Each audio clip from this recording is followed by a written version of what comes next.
You're listening to the soothing sounds of Trusty Ape Radio, now broadcasting live from sunny San Pablo, California.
That was Root Intoxicant from Napa, California. Fortunate enough to meet all those guys, played a few shows with them, and even shared a bass player for a while. So, yeah.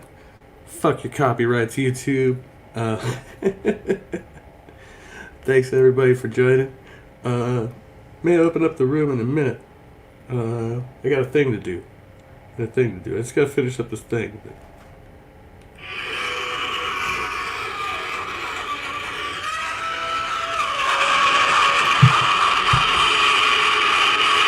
She told me in the chat, Silver Wolf, thanks y'all for coming.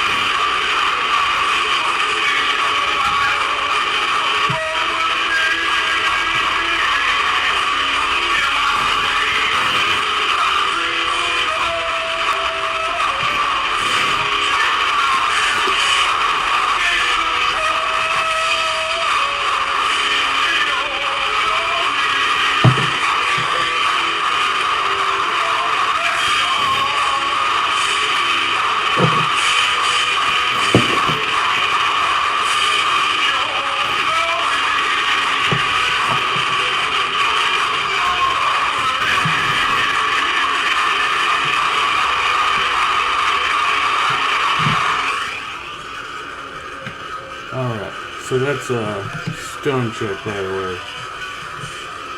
The group I used to play the drums for. And I was playing the guitar used in this recording earlier on the music stream. Fortunately, the guitarist is no longer with us, but these things happen. What's up? What's up? Hillary's emails. Good to see you. Yes, heavy metal all the time. All death metal all the time. So I for some reason I have this video in my watch later, and but mainly I'm on here to have a pizza party. I'm on like a shoestring budget, but I've got these pizza bagels and a new microwave and a new desk, which I'm streaming from now. So I'm gonna use the microwave, heat up the pizza bagels, and we'll do that. And we're gonna watch this this video because the title, What Makes a Bad Priest? I don't even know how this ended up in my watch later. I don't remember saving it. But we're with full sheen ahead. Apparently they're a bunch of Catholics. But I would say the primary, the main thing that makes one a bad priest, probably being a pedo. I mean, that's, and I don't like to talk shit about pedos. It's not like it's low-hanging fruit, but, the Catholic Church, I mean, hey, like, they're guilty of sin, right? So I'm just, what's up, Joe Day? Good to see you. Yeah, so I wanted to hear this from Catholics, though. And so this is with a priest on this college show, I guess, or I don't know if it looks like a clip. It's like 11:55. So do some commentary, see what they have to say about it, and then we'll eat some pizza bagels, and do all this shit. So welcome to my shenanigans. Oh yeah, I'm gonna open up the room in like probably 2 minutes. Father, I'll never forget at a parish in West Covina, my St. Christopher's, when the extraordinary minister of the Eucharist didn't understand that when they were running out of sacred hosts,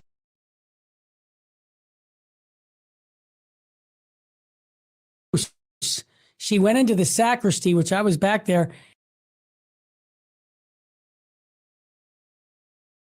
and she decided to open up a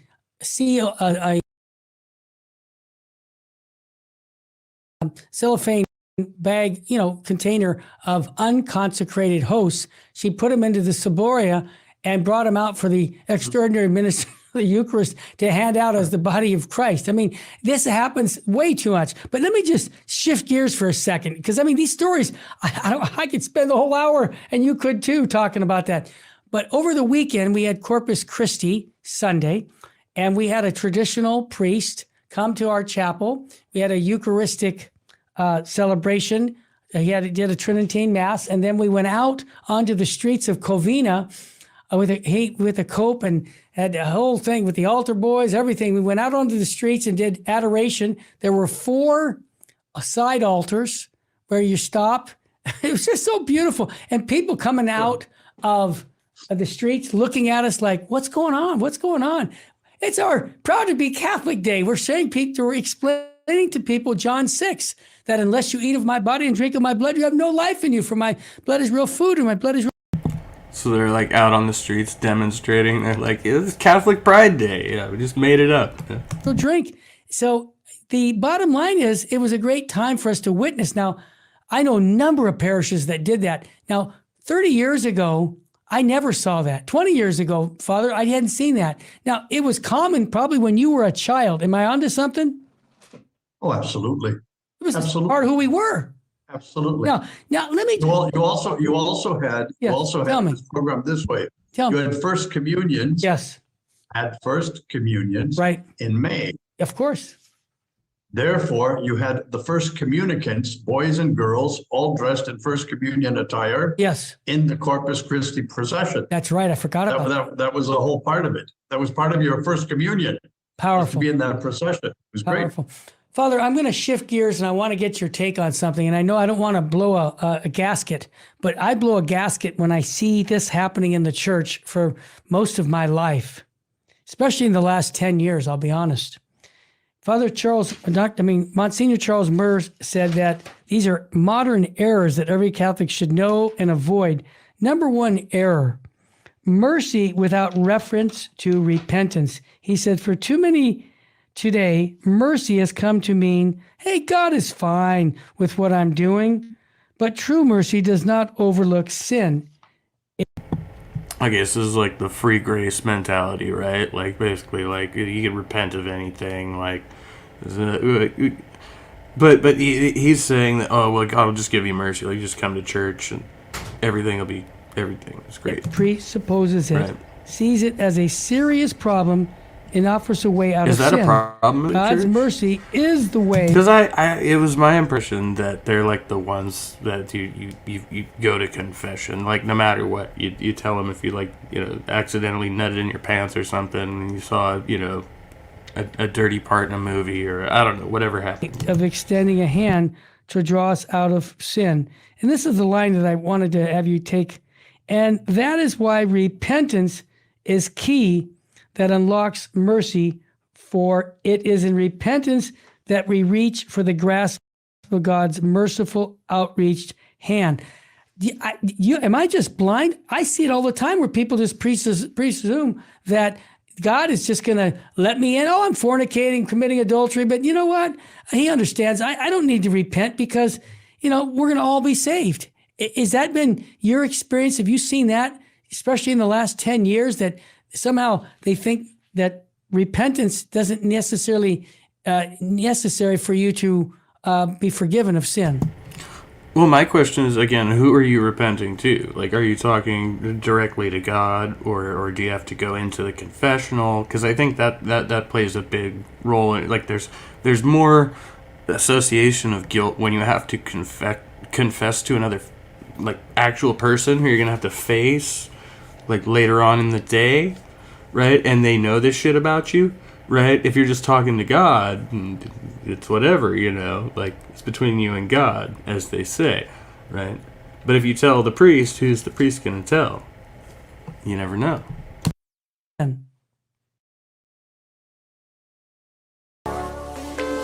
Ads. There's ads. Oh my gosh, there's ads. No, I still haven't gotten the premium YouTube. I'm sorry. Absolutely. It's horrible. When you also have someone in Rome telling you that you must not ask questions of people in the confessional, you must not do this, you must not do that. Yeah. But what is that? Look, here it's very simple. Tell me. Real simple formula. If you do not ask for God's mercy, Yeah. you deal with God's justice. Yeah. It's not true. Of course, God loves everyone. Of course, God loves everyone. There's no question. Yes. However, he also wants a change in our heart. Yeah, he loves us wants so repentance. much that he wants us to change. Yeah. Does God love everyone? Does God love staunch atheists who are devoutly against him? Does God love Satanists? Does God genuinely love everyone? Like, this is just okay. You just make that statement, but at the end of the day, it's all bullshit. Yeah. Go and sin no more. Amen. Go and sin no more to everyone that he met, right? Yeah. The next one, Bishop Sheen talked about it when you were a younger priest in the 70s. And he talked about without Good Friday, there's no Easter Sunday. But he said that Monsignor talked about many Catholics, including priests and bishops, are downright fearful when pointing to the demands of the cross. So we have a fear of the cross, is what the Monsignor is saying. When the world protests and says, are you saying that those that have same-sex attractions cannot get married, are sexually intimate, must live a kind of celibacy? The honest answer is absolutely yes. We're afraid to say that? Yeah. He says, but since that is hard-rooted in the cross, many Catholics are dreadful and afraid of a straightforward, honest answer. Father Murr, I see that at Dodger Stadium right now. Many of the clergy do not want to confront the evil that's going on down there. What in the fuck is this guy babbling about? Does this make sense to anyone? Because I have no idea what the fuck he's talking about. Dodger Stadium. What? What was that? That was just like some random rant. And they'd rather just stay comfortably in their rectories and not send people down to make reparation for those sacrileges because they're afraid. Reparations for the sacrilegious? What? What is he talking about? You're reminding me of something that happened when I was in New York, a pastor in New York. Yeah. I had a couple, Yep. a homosexual couple of men Yep.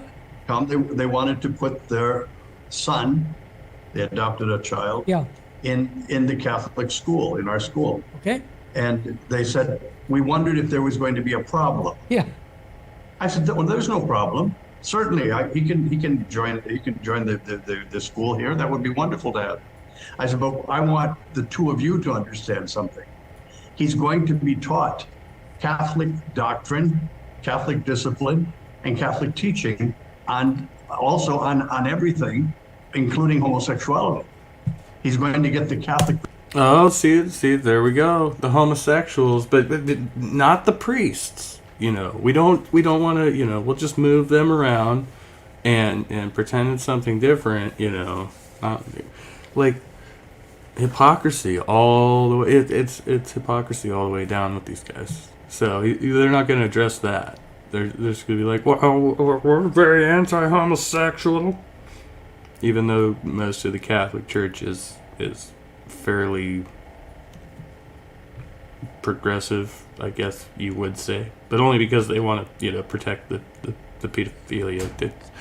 It's kind of a weird dynamic, isn't it? That they're progressive because they want to get away with shit themselves, in a way, I guess. I don't know. Catholic perspective. Yeah. We are not going to, in other words, you're putting him into a situation where he's going to be in conflict with the two of you. That's right. Right? They said, well, you can't do that. And I said, I can't do that. That's what you're signing up for, brother. Yeah. Come on, of course. So yes, I think most priests are afraid of it. They don't want any confrontation. Yeah, and I see that even with our bishops, and this is one reason I guess I'm prejudiced. I get to do a show with Bishop Joseph Strickland every week, Father Murr, and every week. What a grace! Yeah, what a grace! What a grace! He just came out and denounced Father James Martin for tying in devotion to the Sacred Heart to Pride Month, to homosexuality, and he said this is a sacrilege. And there they are again. Okay, so that's what they're talking about. Apparently, there's supposed to be a California-based church that they're bashing right now, who are with pride, and they're not bashing homosexuality. So obviously So we're on some conservative Catholic shit now. So you got all right, cool, good enough. What makes a bad priest? Title of video. I mean, that's what I was looking at. I was like, well, right off the top of my head, there's a bunch of priests that molest young boys, apparently, not even because they're homosexuals, but just because they're more likely to get away with it in the long run, is what it seems like. They might be homosexual, some of them. But certainly, it like most of it is probably because psychologically, boys are less likely to confess, or if they do, it'll be much later. So, yeah. Yeah. Of course it is. But the point of it is, where is everybody else? And I think that is fear of the cross, because you will suffer when you speak the truth of Christ. That's basically a biblical worldview. This is a camera lucida, and for the whole of the 19th century, it was the indispensable drawing aid for great masters and technical illustrators.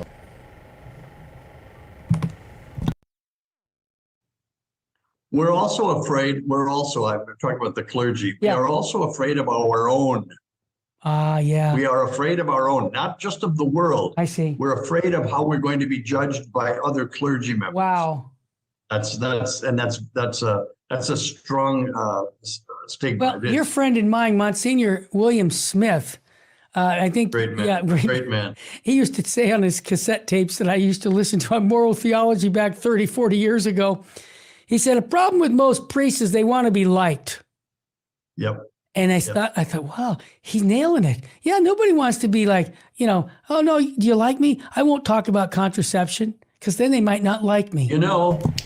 Well, I mean, that's the whole idea, right? It's just like being a politician, being a freaking clergy member, a priest, fucking, the whole thing is you want people to gravitate towards you. You want to be a leader of men and women, so to speak.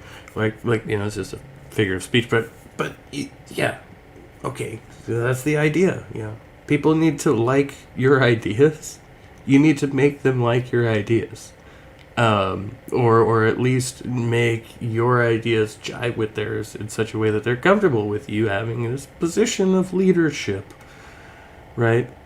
And so the problem here is that you've got this 2,000 some odd year old religion and all different sects and denominations, and you're like, ours is the best one, and you want to have Catholic Pride Day, but I've already addressed problems. I don't have to address too many problems in the church that people don't know about, because you're not talking about them here. But what you're saying is that priests need to be more hard-ass. And I know that's why the other guy is more popular than you, and you're on here, hosting a shitty podcast, criticizing. Well, there was a book called How to Win Friends and Influence People. Do you remember Dale that? Carnegie, I read it. Dale Carnegie. And what did it tell you? It told you, if you could read the whole book, at the end it came to this conclusion. Mm-hmm. Just keep saying yes to people. Exactly. That's all. I could spare you the cost of the book and the 300 some pages. Just keep saying yes. Well, this is what a lot of priests want to do too. Yeah. They want to be yes men. They don't want to get into a conflict, and they don't want to stand up for what's right. Father, Might be unpopular. yes, Father, there's two of them that are we kind of touched on universal salvation, but I want to give this one because this is what's happening down at Dodger Stadium today. And it's the word a deformed dialogue. He says the term dialogue has come to mean almost endless conversation. You grew up with it. Oh, let's dialogue on this issue. Baloney. As such, it lacks a clear goal to convince the other.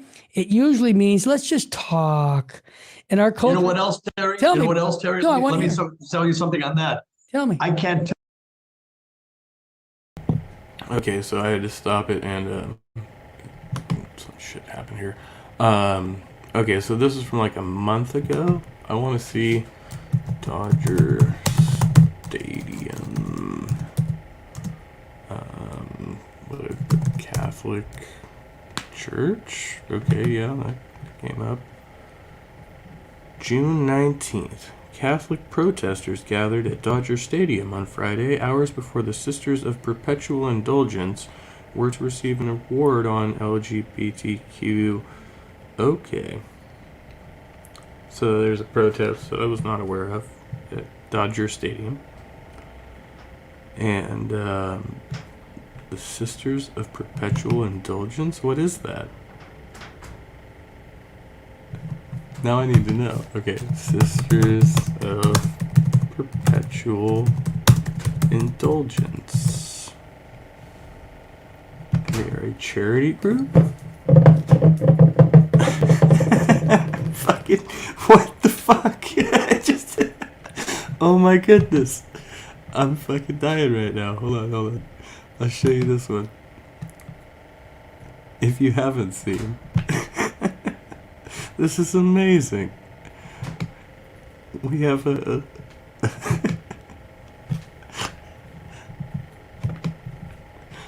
oh, I'm not apparently up on the news. Leading edge order of queer and trans nuns, believing that all people have the right to express their unique joy. And okay, so these pictures they speak so many words. I love this. This is great.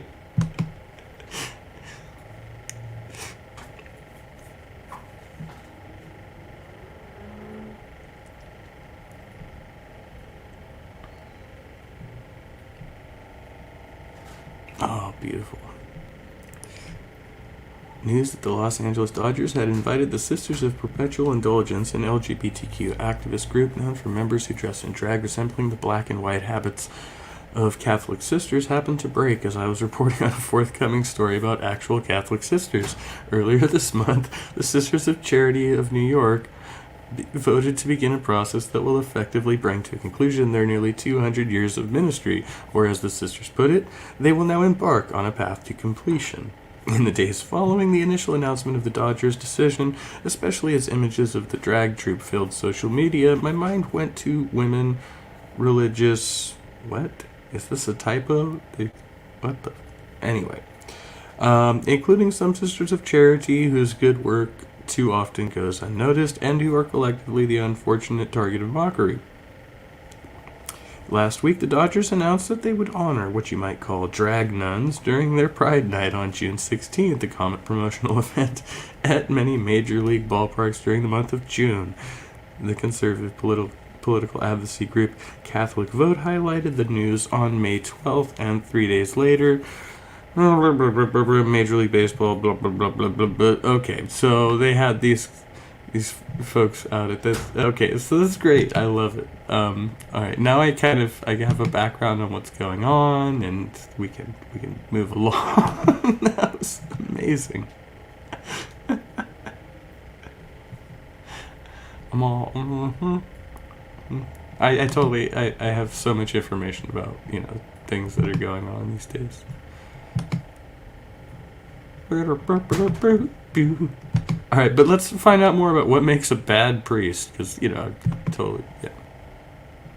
Getting a lot of I talked to in my growing up and in my formative years, where I would say, here is a situation. Is this right or is this wrong? Yes. Yes. Well, what do you think? I said, it's not what do I think. I'm asking you. You're supposed to have studied theology. Yeah. Is it morally correct? Is it morally wrong? Well, what do you think? Well, I don't know. Well, what do you think? What do you mean? What do you think? It's a crazy question. People turned into, I don't know what they turned into. I think there's a problem of spines or spinelessness, I should say. Yeah. We're afraid to say what's right is right and what's wrong is wrong. Look, our bishops, I've said this 1,000 times, our bishops during the consecration of a bishop, there's a ceremony for the consecration. Part of it is they put the gospel open up on the man's back, the new bishops. Right. And they make him swear an oath. Remember what that oath is, Terry? Yes, I have it in front of me, actually. Yeah, go ahead. It's a very simple one. Yes. The oath is, do you swear to say yes when it's yes and no when it's no? Yes. That's the whole oath. That's incredible. And most of them cannot perform it. They can't. They can't. They don't live that way. Yeah. Yeah. You swear to tell the truth, the whole truth, and nothing but the truth, so help you, Bob? Well, that's a They challenge. can't say yes when it's yes and no when it's no. It's amazing. It is. And that's why we need to be praying every Thursday here at our chapel. We pray for priests as part of the Opus Angelorum spirituality because they need our prayers. And I want to just mention something another bishop said that I found was very interesting. Bishop Robert Barron, who's also calling for a boycott of the Dodgers. Thank you, Bishop Barron. Good for him. He said, it's a sign of a corrupt church that stops thinking deeply about the truths of Christianity. A church that is against being precise about its teaching is a corrupt church. I use the word ambiguity.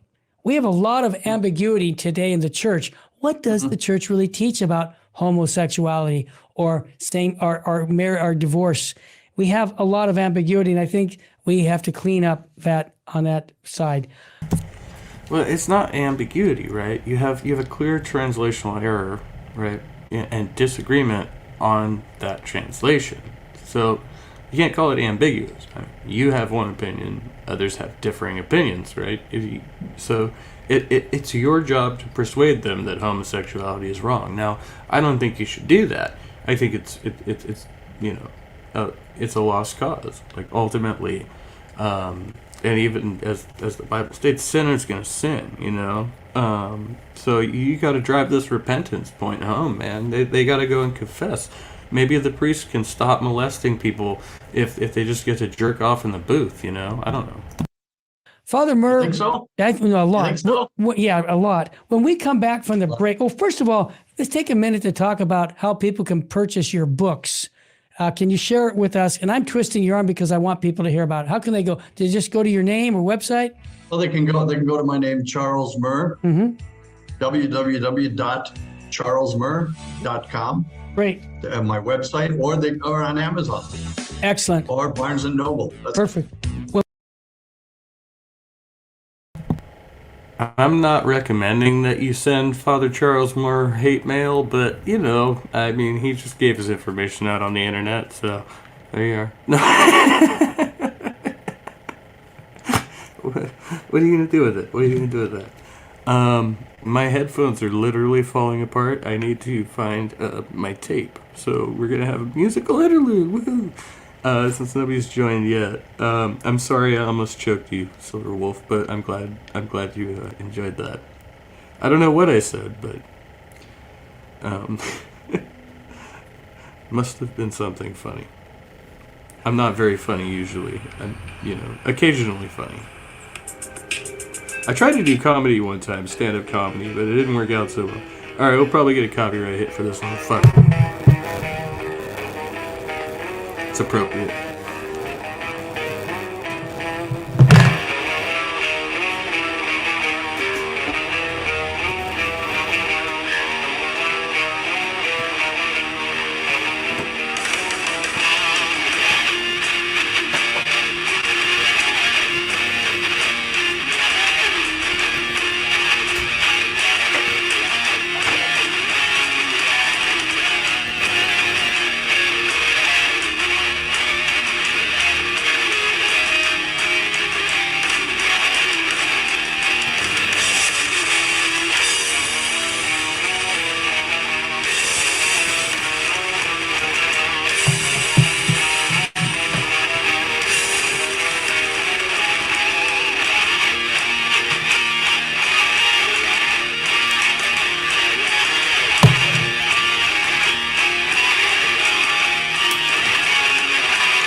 Microwave it in the package.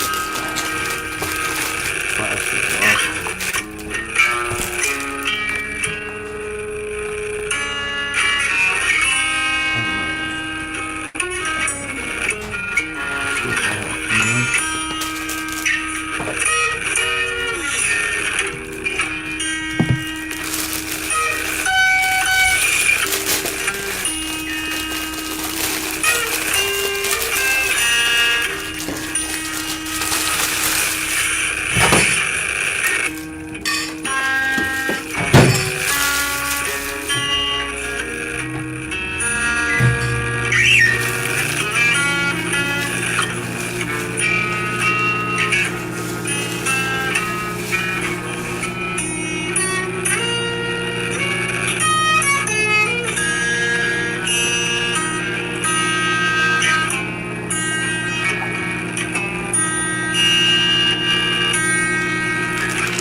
Charm tree flower.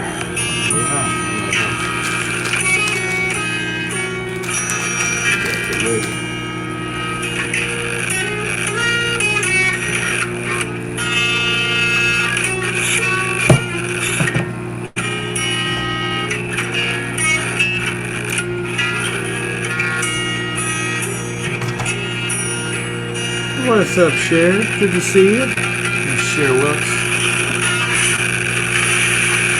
Yeah, I know the recording sounds like shit, but it was fun. It was fun. let's see, anything else I can do without getting copyright? Of course, there's so much I can do.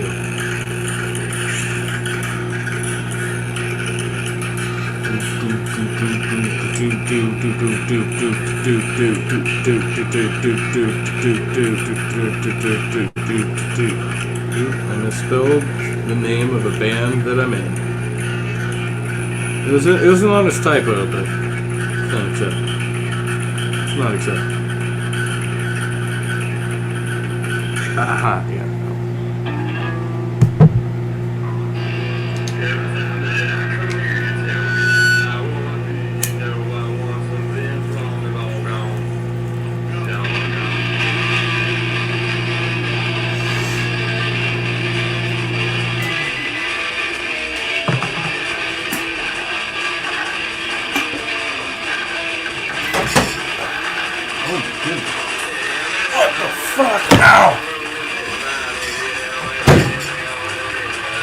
That microwave looks pretty good. Apparently. Oh shit.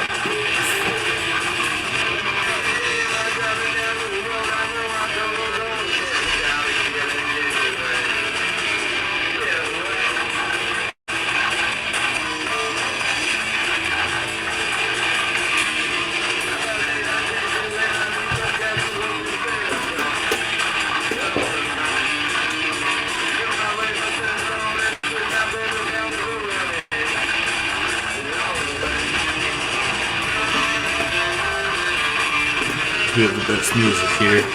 This is Callous Radio Thresh song. Recorded in, when was it? We recorded this in like 2019, but we released it 8 months ago. For some reason. Don't ask me why. I don't do the fucking decision making, I just write the music.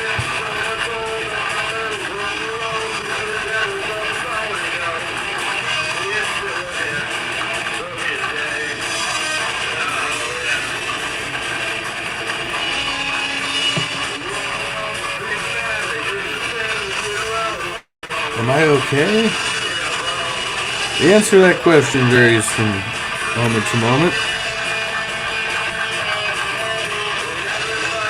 I'm supposed to eat these pizza bagels, but I kind of feel like I'm going to be force feeding myself at this point.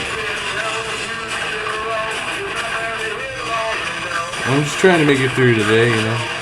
But, you know, the YouTube channel has like 175 subscribers the last time I looked at it. Although we might have lost a couple by now. I'm disappointed because I haven't seen me scarf down these pizza bagels or something.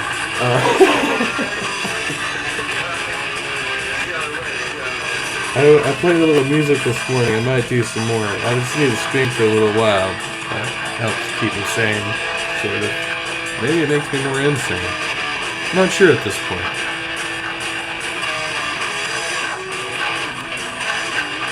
Maybe I thrive on insanity. There's a spot I want to check out down the street. I could walk there, it'll take me a while. But I am out of gas. I gotta pay rent, so. The other thing I was gonna maybe do later was like fucking.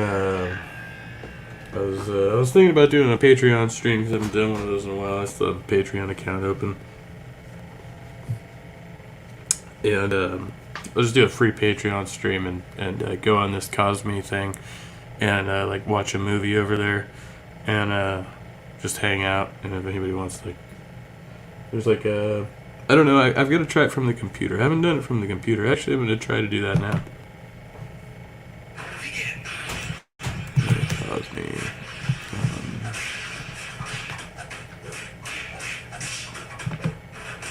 The app. Let's go to the .com, right? Yeah, and then... wow, is this going to be easy? If you're one of the hardworking people who take pride in repairing and upgrading vehicles, Harbor Freight... So this is the band before I was in it. This is 2014. That's pretty good. The guy's playing guitar. I used to play bass in my band, and we shared a drummer.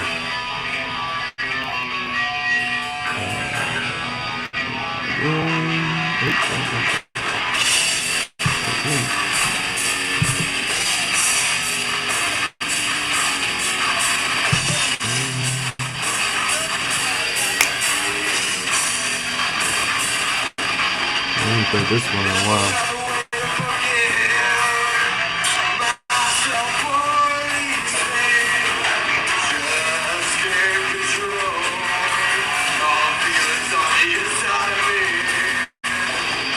Yeah, this one was live on public access TV.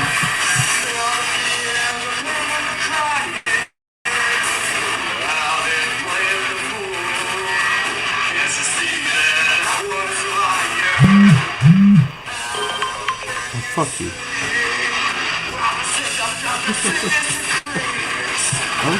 Alright. That was really easy. Lovely. Oh yeah, so I can go to the room here. It's gonna lag like shit, I'm sure. I just want to see what it's gonna do. I'm not gonna actually do it now. But yeah, I'll probably watch the movie later, so I'm gonna watch it now. And I'll link to the Patreon here before I leave. But that's a while coming up.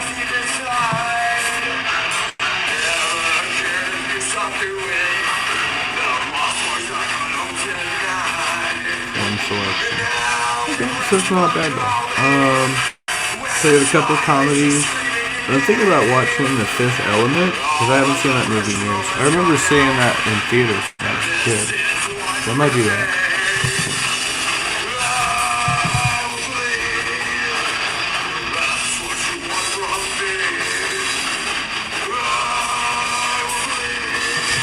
Yeah, once again, that's Caliside, Napa, California.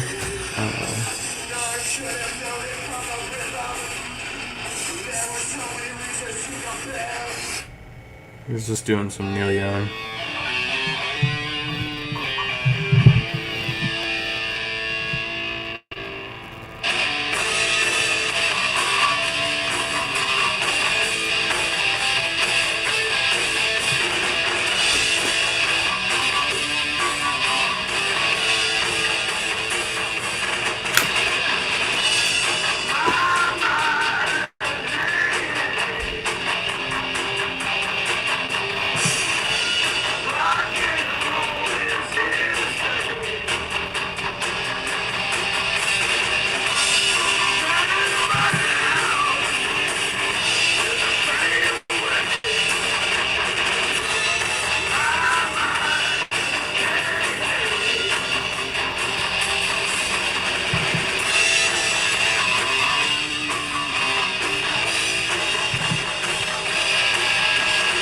I've been absolutely fucking killing at chess, so play another game of chess. Done 3, yeah, I did 3 just before I came on, and I did all my tutorials, so do a long one.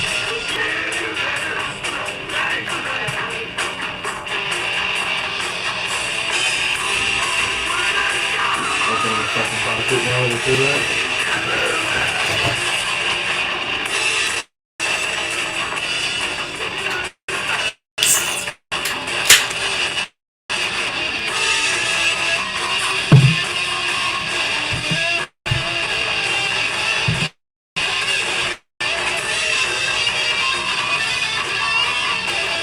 You can guitar solo, bro.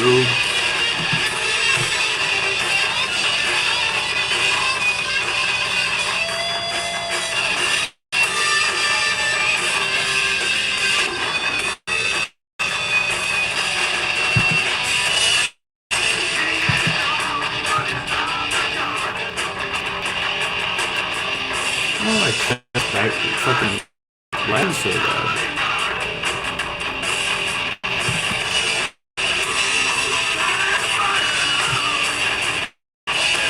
It's just chess, bro.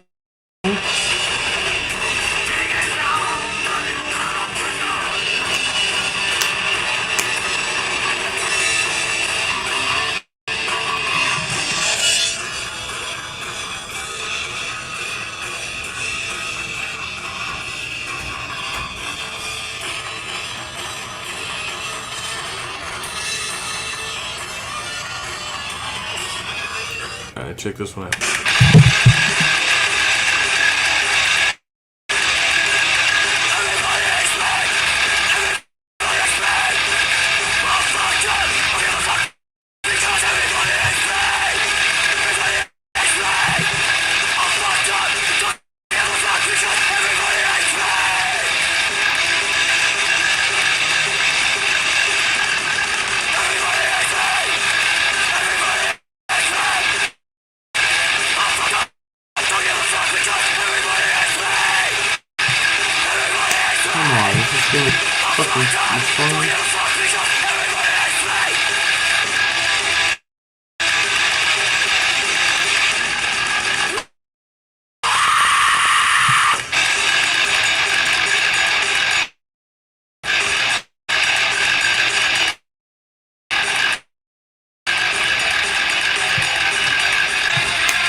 Where the fucking going, man?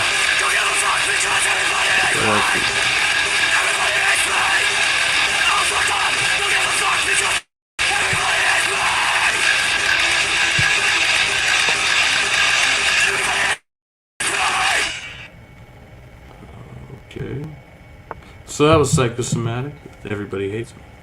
And this computer hates me. I'm gonna report this fucking game because it's ridiculous.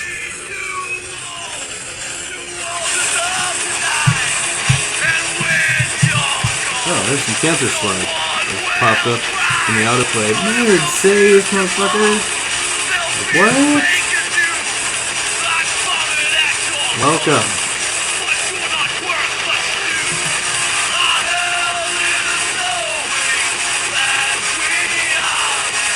This was the other option. I ended up getting a hate seeker tattooed on my arm, but this is pure hate. They're both great fucking fights. These guys are, they ended up this guy performed with the Misfits. He performed like in lieu of Glenn Danzig. He's a fucking legend in his own right. But I heard about Cancer Slug before they ever fucking came out and toured in California. And got the tattoo when I was fucking 18, from a fan who introduced me to the band. So it's like, alright, cool. I paid him $60. I showed it to people, they were like, that's disgusting. And I'm like, yes, that's the point. It's great. It's the fucking true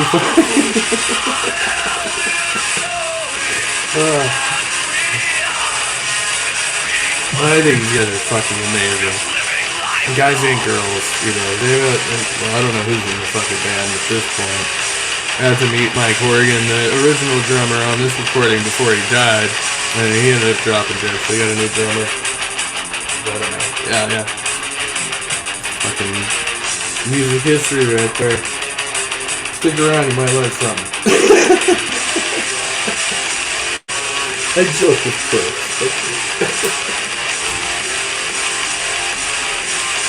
I can't take you because I'm an addict in alcohol and all this movie. Fuck it. Do what's right for you.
A hell of a way to end the song. How fucking punk rock is that? It's like,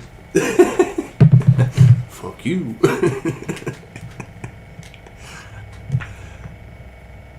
Alright, I got one. I'm gonna do it.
There's no fucking way. Was that real? Did you? There's no fucking way he slid down that thing on his cock.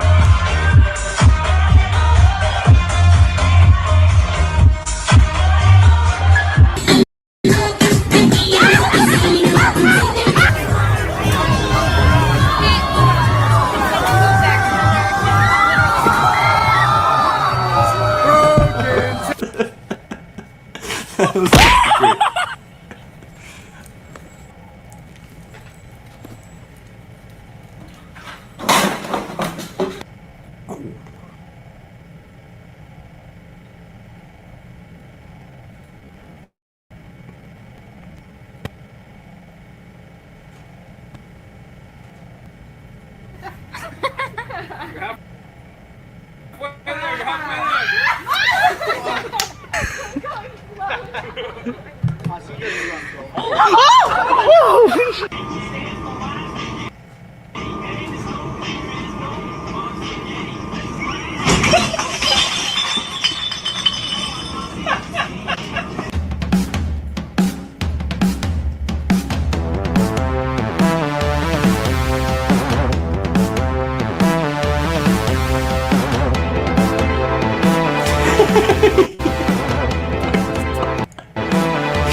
He just literally lights someone on fire.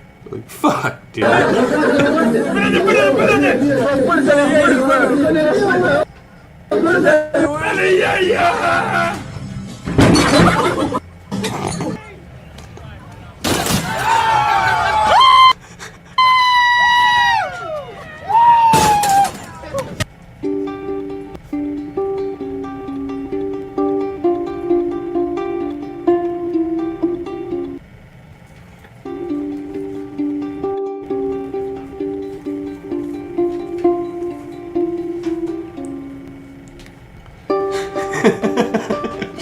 I think I've seen this one before.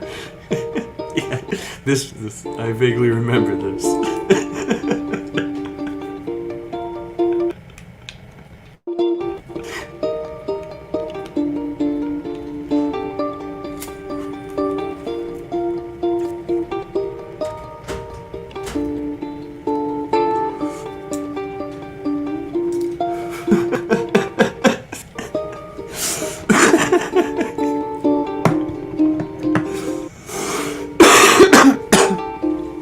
It's not funny, but it is.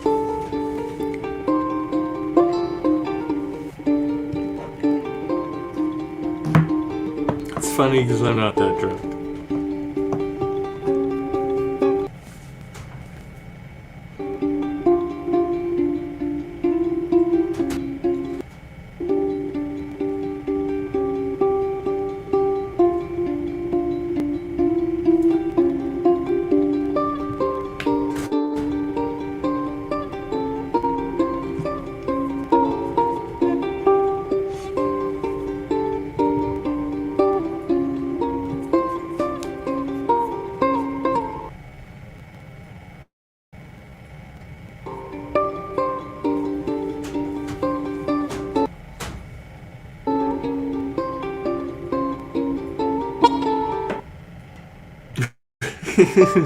Dude, you okay?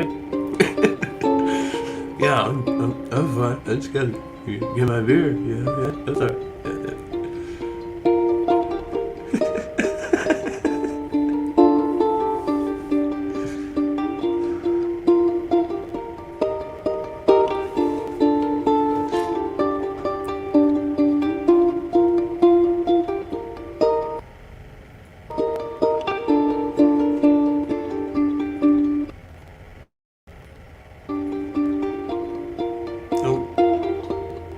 gonna make it.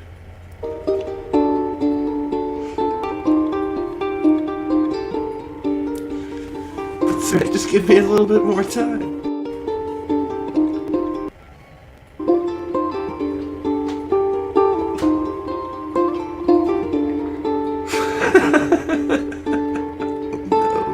No, that's terrible. I'm a fucking fish out of water.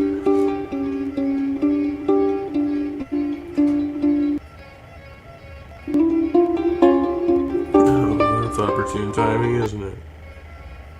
No, sir, I do not want any marbles.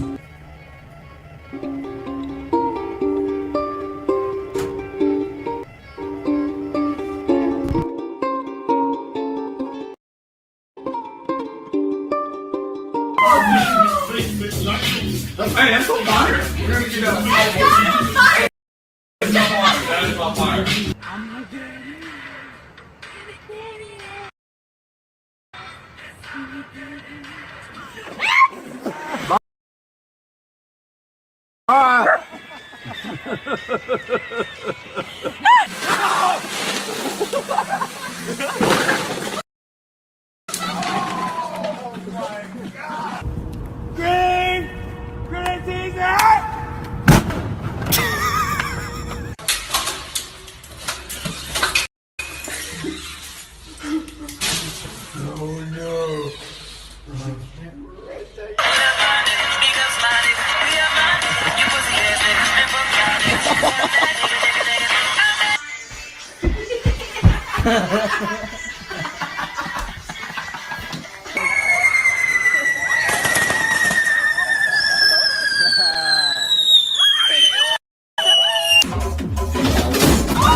I had to readjust some shit.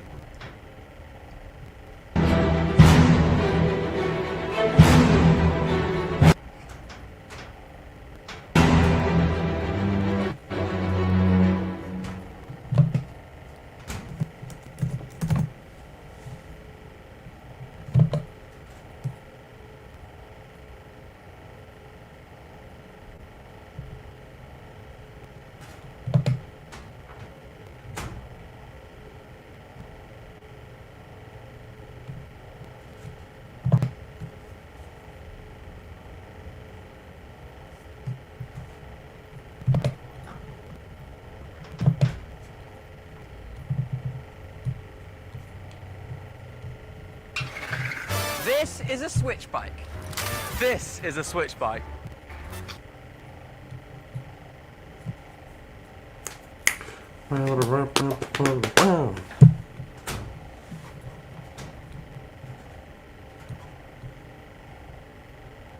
Blippi, the wonderful world tour with special guest Mika. Sunday, December 3rd, San Jose Civic. Tickets are on sale now at Ticketmaster. Holy shit. What the fuck was that?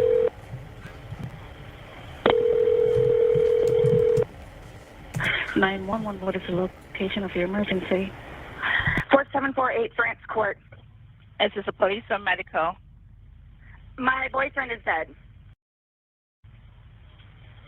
Okay, send the line for the fire department. Do not hang up. Fire risk. Just tell me exactly what happened there.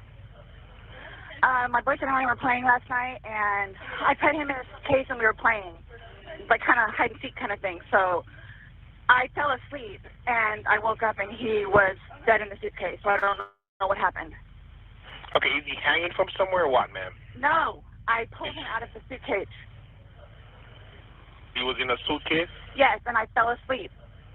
Right, is he breathing? No. I need you to get him on the floor, flat on his back for me, okay? I did. I tried giving him CPR.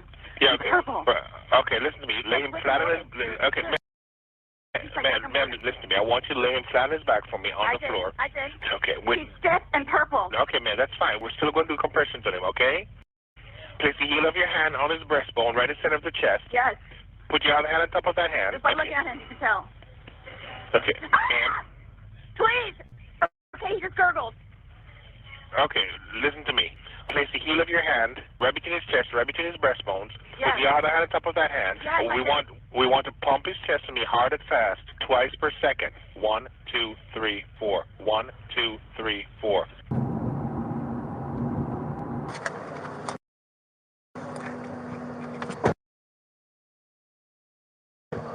Who for now? Oh, right there.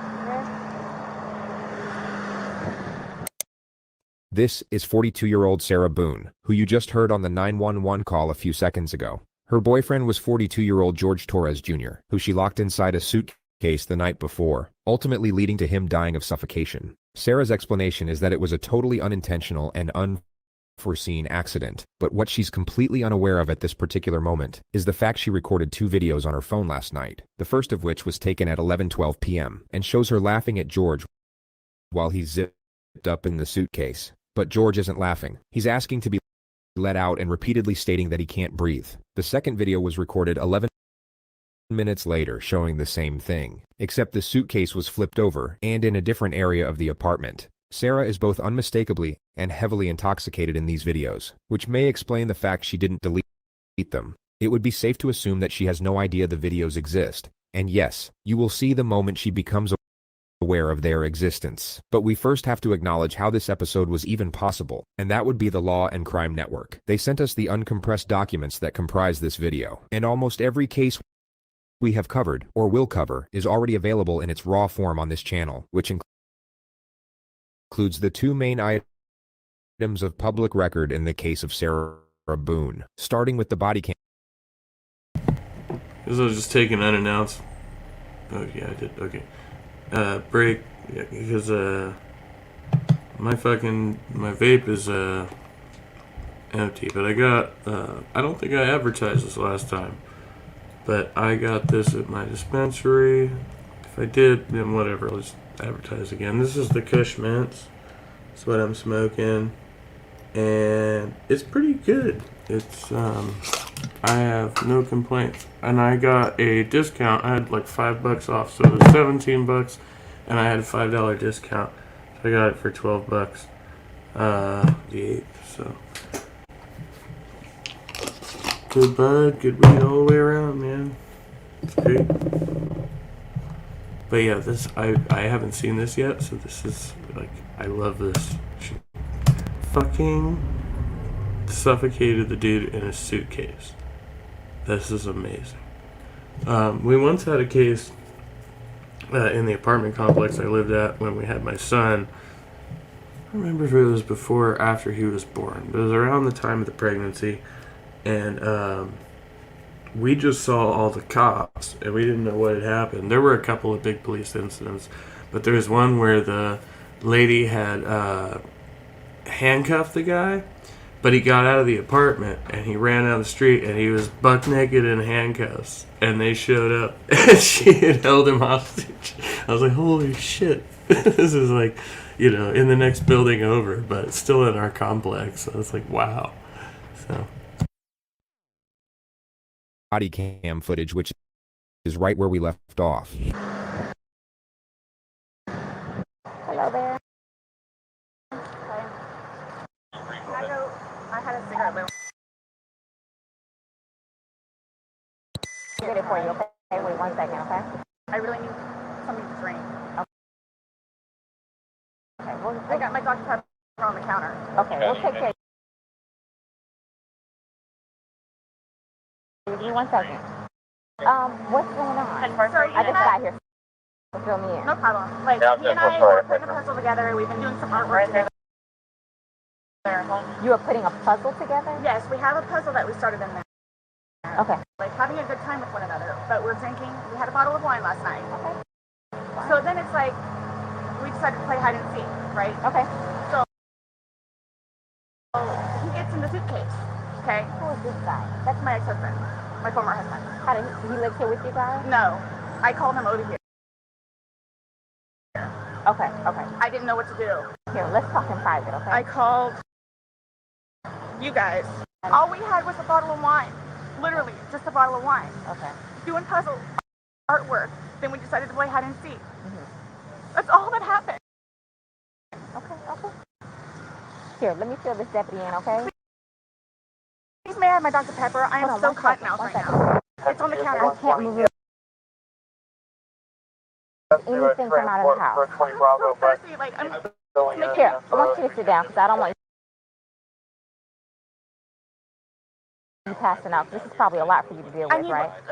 Sit. I don't. Water? Just water. I can get you some water, okay? The officer then talks to Sarah's ex-husband. About 11:30 is when I started calling to find out because this is supposed to be her day. He referred to the fact that Sarah was meant to have custody of their son today. She's generally not very good about always doing it. They called back and said she was still there, or she came back. So I was calling to find out if she was going to be getting him or not today. From school? Yes. Okay. Got over here, told her she needed to call 911, get somebody over here, and then basically she said she needed to go outside, have a drink and a cigarette. But I called her. Give me 1 second, okay? He's currently on parole because of it, so... Because of domestic violence with her? Yes. Okay. He explains that George has been arrested for domestic violence multiple times against Sarah, and that Sarah's literally bailed him out every time. I don't know what it is. Oh, she's getting water from this tap. And there you have it, ladies and gentlemen. She gets her revenge in the end. Locks him in a suitcase. Fucking suffocates him to death. Oh, what a tale. What a tale. How long? This 36-minute investigation? No, I'm sure it took much longer than that.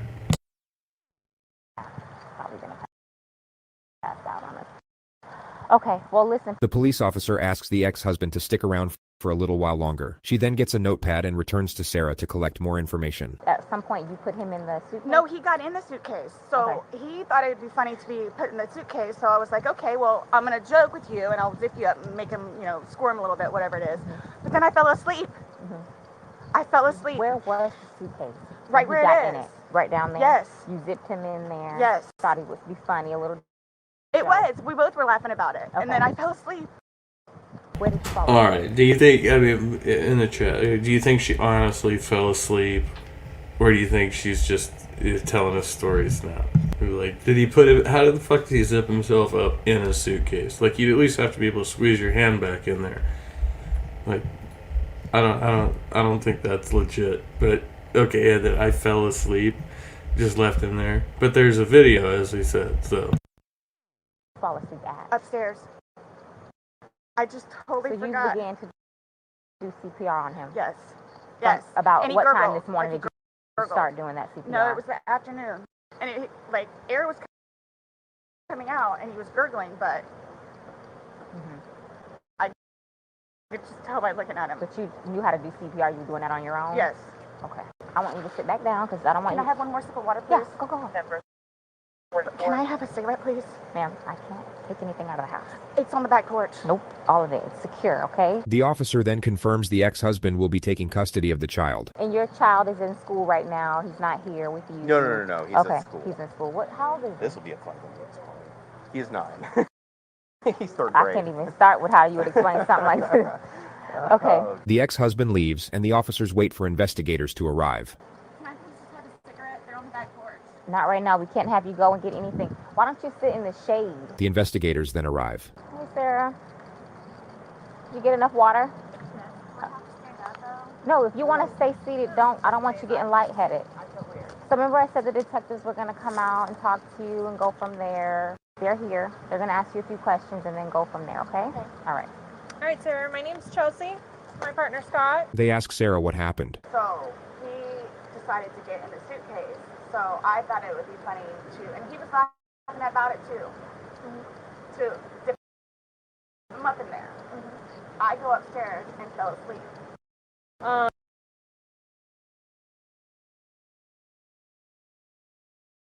So he's even like downstairs. And she's like, I go upstairs and fall asleep. Like, no. You're not ready for it. No. This is so bad. Somebody's blasting music. And fireworks. Boom, boom. I don't know what happened. Okay.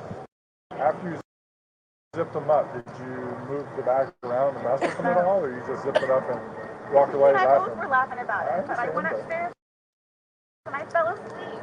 Okay. I'm afraid for my life. I want you to know that. I am afraid Why is that? for my life. His family have never liked me. Have you called any of them? We talked to his daughters yesterday. No, I mean, like, about this. Does No. anyone know? Okay. They're So going it's... to kill me. Okay, well... Do they live local? Yes, they're down the road. They're going to kill me. The detectives reassure Sarah that she's not about to get murdered, and then go in to investigate the apartment. Just stay seated, okay, Sarah? I know you're panicking, okay? Just relax. We'll come and talk to you.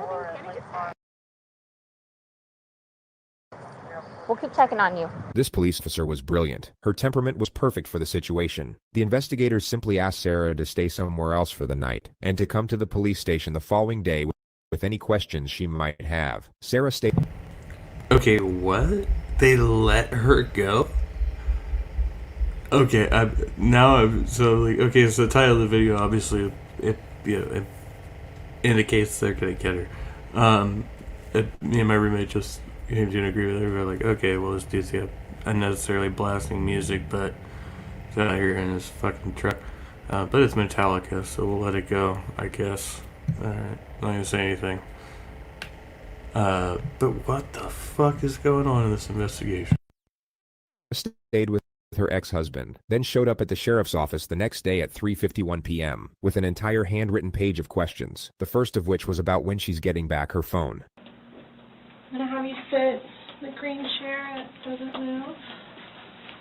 Appreciate you coming in. Yes, ma'am.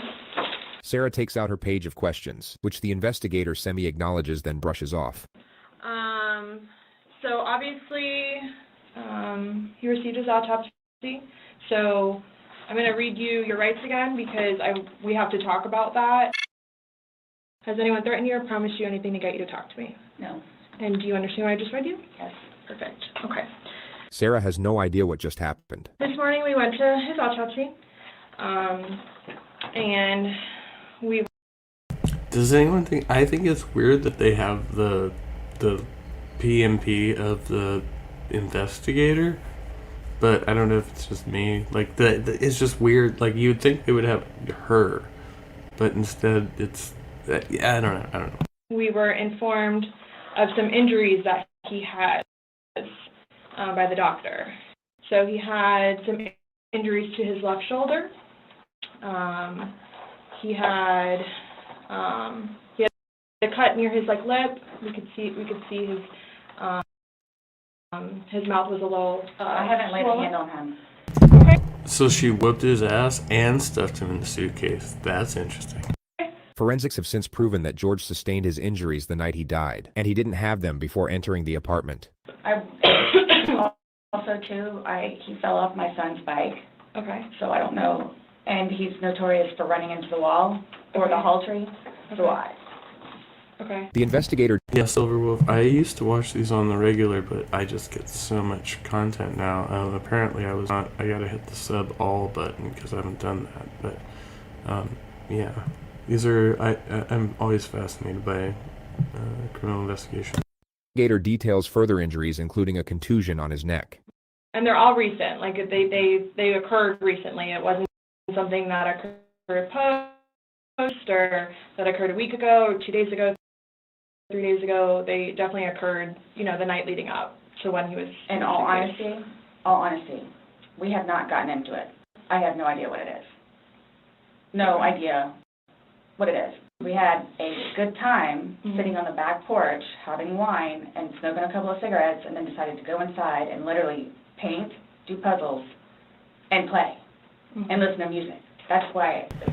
You're painting, doing puzzles, and playing and listening to music. I love that. That's amazing. That sounds like my death right now. For all we know, she could have designed this entire scene of events from scratch. There is a 12-hour gap between the timestamp on her videos to the moment police showed up on her doorstep, which is plenty of time to assemble what looks like a very pleasant scene of events that in no way precipitated a drunken act of revenge that ultimately led to murder. Nobody got out of sorts. This is what's mind-blowing to me. Like, I don't, I have no clue. Nobody laid a hand on anybody. He also had, like on the left side of his forehead, he had basically bruising, and on like his head and his skull. I have no idea. As if something hit him. I considered not Okay. touched him. So this investigator, for whatever reason, can't, like, okay, do you know how to describe things and stuff? She might be as high as I am right now. I don't know. But that was just a weird way of describing things. Yeah. Mm-hmm. That's right. Okay. I have not touched him. I have not touched him. I have no idea. We had a good day. It was a good day. We've had good days lately. It's been good. Like, I don't even know where this is coming from. The interrogator now brings up Sarah's last call to police, reporting domestic violence. He said a month ago he hit you with a curtain rod. Yeah, with a curtain rod. That's why I came. My question, though, is why, rather than, okay, beating the shit out of him, putting him in a suitcase, like, apparently they fucked up his shoulder. I don't know how, well, that probably happened, but how did she must have drugged him, right? I mean, that's my guess, because if he had already physically overpowered her before, right? But she's reported him, bailed him out, repeatedly. All right, I'm too curious now. I can't turn away. I can't believe you guys didn't take that either. She just referred to the fact that George didn't face charges for the alleged assault. Like, we've been good. I don't know if, like, it's since the last time he got out of jail. Like, we've been good, and he's been having his classes. What do you mean by good? What's your definition of good? The probation officer? Oh, no, you said you guys have been good. What's your definition? I've been good. I don't think you all understand. He comes at me all the time. He comes at me.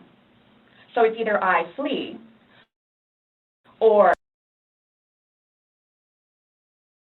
try to go upstairs and go to sleep.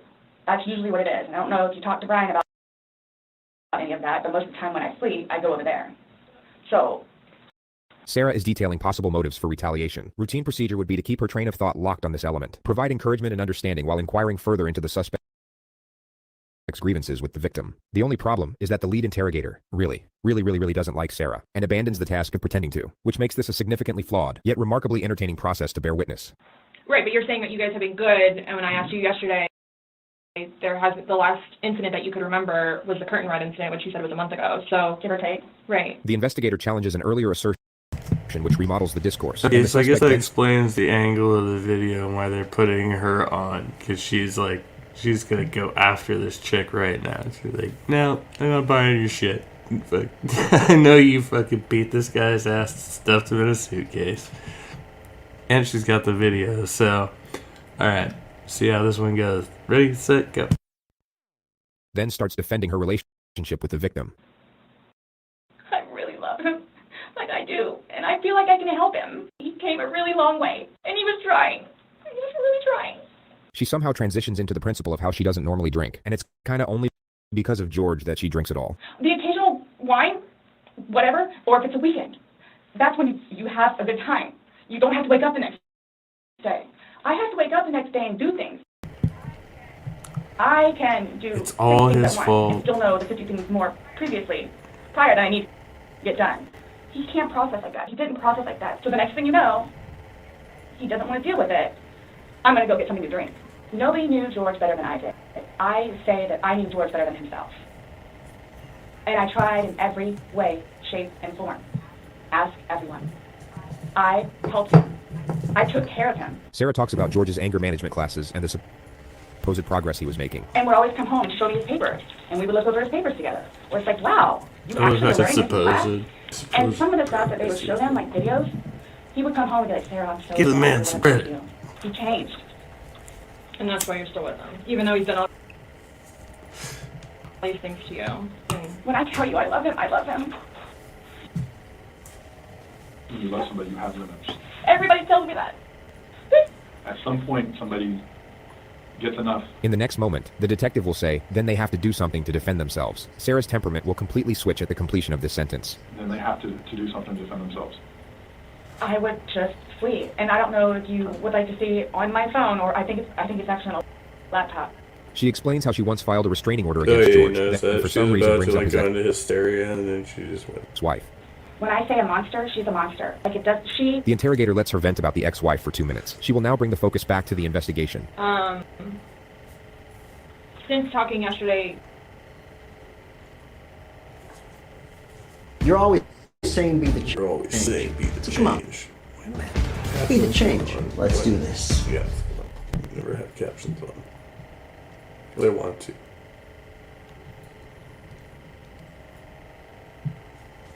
Recordings just. Oh, get the fuck out of here with your bullshit. Hey, it's Dana from StreamYard. I'm so excited to announce that local recordings are now Using fucking StreamYard. available Getting on StreamYard. ads. Have you ever done a recording? You see how this shit works? It's all circular.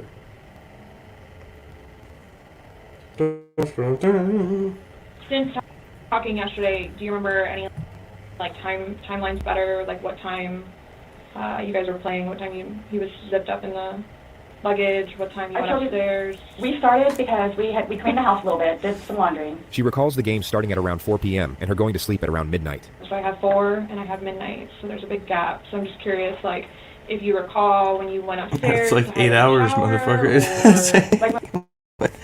Oh, wait, 6. When we started to play hide and seek, yeah. Did I get that right? Well, I'm we better were now. inside probably about, if I had to guess, we weren't out there too long. Worked on the puzzle again, finished it. Started to paint. Well, started listening to music for a little bit. Started to paint. Can we turn the music off? No problem. How the fuck's the guy Started to talk, painting paint, if he's in whatever. a suitcase? I don't want to paint anymore. Let's just, come on. Okay, you want to play hide and seek? What he does is, okay, tag you're it. We're so like, okay, we know. Okay, Play take off. hide That's and not how you seek. play hide and seek. Like you're like That's okay. who? What? Have you guys ever What adult? This is we're gonna play hide and seek. Like this is a sexual game. Okay, sure, maybe I guess, but that's just I don't know. This is like what the fuck is this story? probably 3 times in your relationship? When you have played, have you ever zipped him up in a suitcase prior? No. It's never happened before. The suitcase originally is in our closet, buried all the way to the back. If you, I know the CSI people saw our closet. Our closet needs to be cleaned out really bad. My son's clothes need to be cleaned out really bad because they don't fit him anymore. And I'm tired of looking at it. So he took it upon himself, including that suitcase, to take it downstairs so we can get all of our clothes, our donations and everything, and just leave the whole thing by the clothing and shoe thing at my son's school. No, I'm just asking, in the past, like, have you ever zipped him up in anything, jokingly or not, but obviously I understand, you know, you're claiming that Sunday it was a joking matter, you were laughing, he was laughing, but what I'm just asking is in the past, like, is it something that you guys normally do? We was just playing. Okay. Okay, so do you remember making any videos or maybe having any or anything, any photos, videos that you remember doing on your phone on Sunday? No? I think I took a picture of a dog. Okay. So I wonder if that picture of the dog I have exists. something I want to show you that we found. I'm curious about that. And it was from your phone. With regard to the colossal realm of interrogation footage, the level of notoriety these next moments acquired is virtually unprecedented. I feel like this picture belongs on a wall somewhere. Mm-hmm. Can you see it? If you need to move it around, go ahead.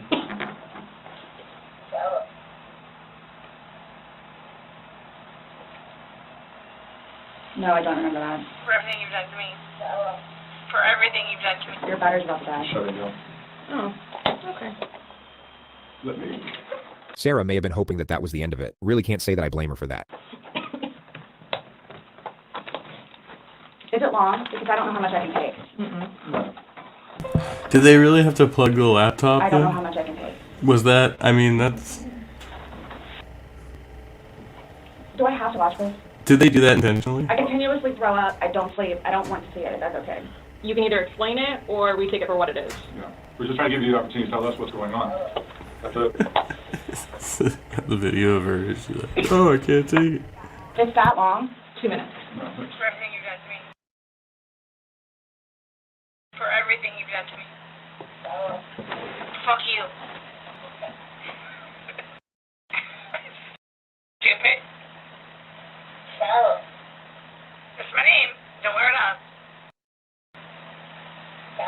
I don't want to watch it, please. That's him saying that he can't breathe, and you saying fuck So you. this is upside down. The interrogators should not be cutting each other off, but their missteps can be forgiven on this occasion due to the power of the evidence, which the lead detective will now focus on. Guys, this is killing me right now. So this image is upside down, and then this small video that occurred 11 minutes later, it's flipped over the other way, closer to your dining room table. Okay. Now he's obviously still in there. So he didn't, how did it go from the back to the front? I flipped it. Okay. My plan was not to go upstairs and go to sleep. Well, that's what you did. Yeah. But not intentional though. No, you told me you went upstairs because you were Stop getting ready for bed. Just to be clear, Sarah still has no idea how screwed she is. She just referred to an earlier statement that she didn't lock up the suitcase all the way, so George could get out. Stop here. Okay, but Where's here? show me where you can see any fingers coming out. It's, and his head's right here. Mm-hmm. So going like this, it's like this. But why is he saying I can't breathe, and why is he pushing on it as if he can't get out? And it doesn't show a hole. There's no hole. There's no fingers. I don't see his fingers. There's no hole. I don't know what you want me to tell you. Like, I don't know, like, what you want me to tell you. I'm just telling you what we see and what we've heard from the other video. I understand. He's begging for you to let him out. You're laughing in the beginning, and then in the end, it sounds kind of like a... No, it's not malicious. Well, saying fuck you. It's not malicious. Then what is that? My intention was not to leave him in there. And didn't she say, for everything you've done to me? Like, I specifically heard that. She said, for everything you've done to me, fuck you. That's what she said. Like, they didn't even put that one up. To leave him in there. This video is at 11:12 when it starts, so was he in there for like a long time prior to you recording this? No. I think we've all gathered by now that Sarah might be twisting the truth in her favor a little bit. She seems to have forgotten that 2 minutes ago she claimed to have no recollection of this incident, so her impeccable memory all of a sudden seems rather selective. But I didn't think that he was, like, panicky. Like, So pushing up on a suitcase saying, Sarah, Sarah, Sarah, I can't breathe, and you're the only one laughing. Okay. And you're the only one saying derogatory comments, like you're mad. No. Please don't, I don't mean to sound negative, and I don't know if I can say this, but, like, it's like you guys are kind of trying to, like, feed me. The interesting thing about Sarah is that her intuition is correct. She sort of recognizes what the police are doing here, but still has no idea of the ramifications. Her energy resembles that of someone who feels the police are about to start rumors about her. No, I'm just trying to show you a video that you no longer want to watch because you probably don't want to know the outcome of how and what you said. My plan was... Did you know that there's a simple combination of natural ingredients that will help you poop about pounds of old rotten waste in your colon within just a matter of days, and without the side effects commonly associated with laxatives? In the last year, hundreds of thousands of people have jumped on this and are effortlessly...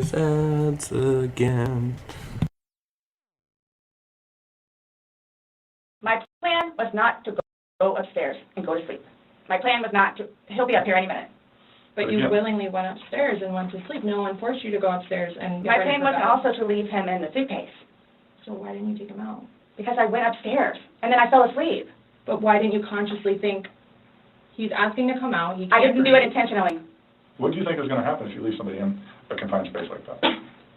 Well, I thought by not zipping it up all the way, it would be okay. My plan was not to leave him in the suitcase. What was your plan? Waiting for him to come upstairs. I thought it was like, I thought he was okay. Like, I didn't, that, you all. He's telling you he's not. He's telling you, Sarah, I can't breathe. He's saying your name and you're like, that's my name, don't wear it out. Guys, that's how we are with each other. The whole suitcase thing never happened before. Sarah tries to move on to another topic, but the interrogator doesn't allow it and brings her back to the specifics of the evidence. Again, his head is closer to us facing the video, so we should be able to see fingers, and we don't see anything. We see no movement of him trying to unzip it or physically unzipping it. All we see is pushing up, trying to push out of it. Please do not assume. I mean, you put him in, so why didn't you take him out? Because I was upstairs and I fell asleep. No, before you went upstairs. You, like, consciously had to walk upstairs. I mean, you obviously remember going to bed because you were able to give me a time frame on that. And you specifically told me that you went upstairs. My intention is not for this to happen. I am sick about it. I've never done anything like this before in the past. I'm sick.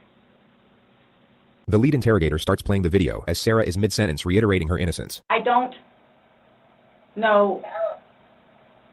I mean, I don't know what you all want me to tell you because this was not in any way, shape, or form. You admit to moving the suitcase, like, over. So you roll it over. Like, it's not like... I didn't want it to be like that. You didn't want him to be upside down? How do you even get upside down? You guys are killing me right now. I don't know how you want me to say it. I didn't mean to leave him in there. Okay. What's your reasoning for not calling 911 sooner? Because I didn't know what to do and how horrific it was. I called Ryan, and 5 minutes later I called you guys? Not even 5 minutes. And it was continually doing CPR with the dispatch on the phone. So when he asked to be let out, what's your reasoning for not letting him out? When I was upstairs? No, when he's asking on the video. He asked multiple times. He asked to be let out. I can't breathe. Why didn't you let him out? Well, number one, I had no idea it was going to end like that. Okay. Number one. Okay. Number two, just, you know what?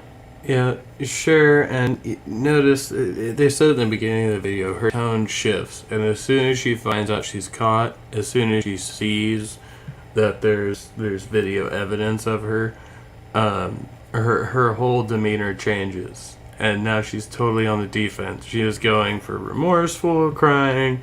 Now she is, sitting up straight and looking him in the eye, but she is totally on the D. She knew what she was doing. No fucking question. I mean, she may have been intoxicated, but she knew when she called 911, she knew what the fucking score was. No fucking way. I'll give you 5 minutes or so in there. I'll give you 5 minutes or so. 5 minutes for what? This was an absolutely imperative moment to allow the suspect to elaborate, but the lead interrogator cuts her off. Well, based off the video, one video is at 11:12 and the next one's 11:23, so you actually gave him at least 11 minutes per video recording. So my thing is, when it stopped, he asked multiple times, I mean, why? Why did you not let him out? It's just a simple question. To be honest with you, I mean... Don't. Punishing him? No, just... Well, that's what you're saying in the video. This is what you got. This is what you make me feel like. See, and then it's all backfired on me. I will never drink alcohol again. Okay. I don't care what it is in any way, shape, or form. But let's get back to this. When he's begging for his life, telling you he can't breathe, let me out, and you say, fuck you, why don't you just let him out? What are you trying to prove to him? There was obviously something in your head that you were thinking of when he was asking to be let out, and you're like, no, again, it's the boy calling wolf. And it's not fair. It is not fair. You guys are trying to, again, he's in there. Night, night. He's begging for his life, telling you he can't breathe. I don't know what you want me to tell you. I don't. I didn't intentionally mean for this to happen. Well, my question is, why didn't you just... I want to know how the fuck he ended up in the suitcase, because he is conscious in that video. He is fully aware. That is fucked up. He's not even... you can hear him clearly. He is very conscious. So how the fuck did he actually end up in that suitcase is my question. You just let him out prior to going up. I don't know why. He's begging to be let out. He's not laughing. He's not having fun. So are you guys, so what is it you're trying to, like, We're just trying to figure out why. why? What? Why? What was the motivation for leaving him in the bag? Why he was left in the bag? Why did I didn't have any motivation. It was me, he and I having a great day, fooling around and being stupid. You know, it's a good analogy for the day, excluding the fact that he's got a bump on the back of his head, a bump on the front of his head, and his lip is busted, and he has a Oh bump my on his gosh. eye. I mean, I don't know what you all want me to tell you. Like, this is not fair that you all are assuming that that's from me. where else did it come If from? you were, say it's opposite, you were in the suitcase and you're asking to be let out, should they not let you out?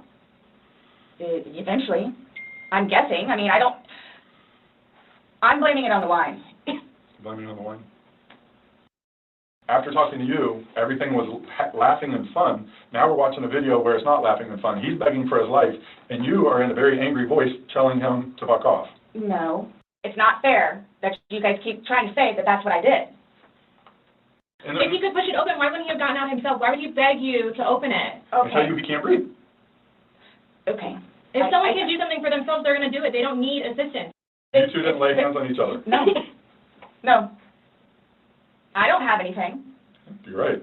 You're telling us that we're assuming stuff, but what we're simply doing is telling you what we saw in the video and I repeating what understand. you told us. I understand. Because I don't remember that. Okay? Doesn't mean it didn't happen just because you don't remember it. Sarah now gets freaked out by the male detective. She thinks he's texting someone about her, which creates an absurd yet hilarious moment. So is the texting thing something about me? Like, what's The what? Texting? Oh, no, I'm texting. No, I have one last question. You realize you're the person that killed him, right? I thought about that. Okay, you left him in a bag when he's begging you, saying, I can't breathe, let me out, and you said, fuck you. Not intentionally. You got up, and you went up to bed. You all, Please sit down. listen to me. Everything's about me. Now let me stand up. Oh, okay. Mannerisms. You see this shit all the time. Like, it's just pretty standard profiling right here. This chick is off the hook. Like, wow. Just wow. Alright, we'll let it go.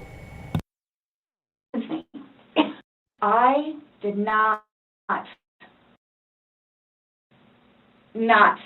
intentionally kill him.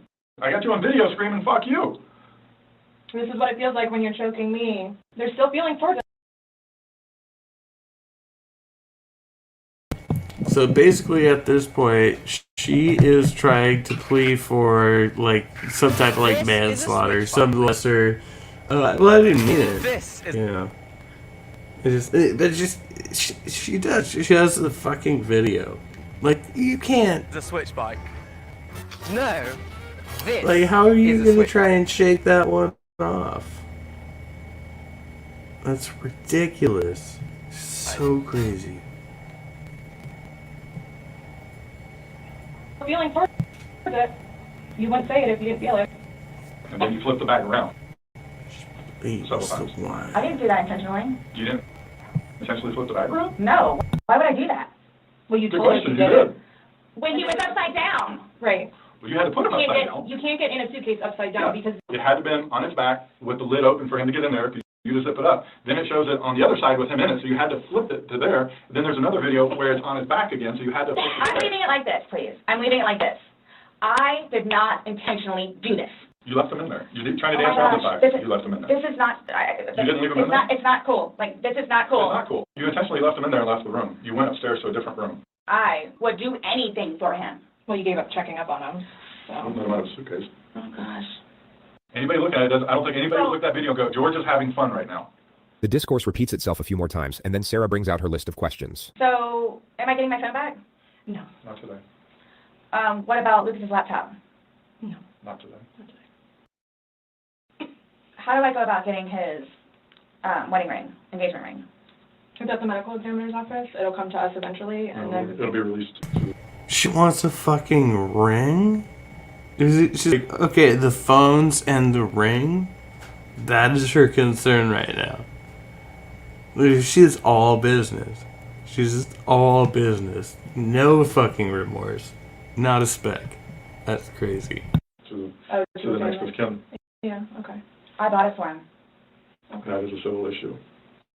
It was on his finger, it goes to them, they're the ones that are gonna release it, we don't have any say in that. So I won't get that back. So what's next? They're gonna come and swab your fingers. No, I'm talking about like in the long run. Like, what do I need to like, do I need to be doing something or like? I can't tell you like what to do. I mean, like, so like for, like, I don't understand, like, I don't know if you guys are just gonna like, I'm not admitting anything about being intentional and like. We told you everything that we have. You know everything that we know. So after this, what? I'm done?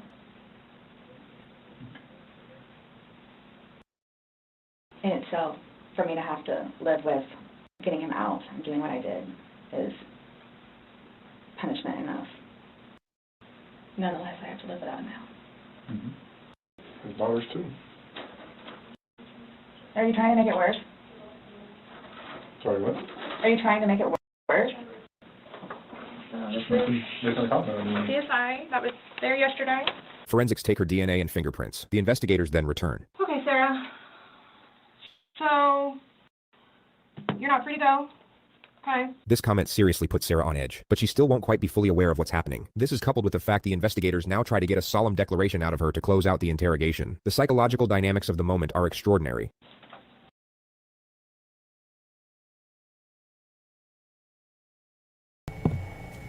We'll now pause for harmonica.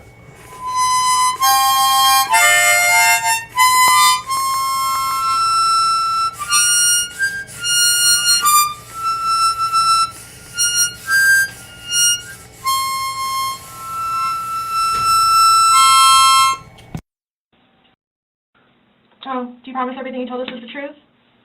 Or no? Everything we've talked about today? Yes.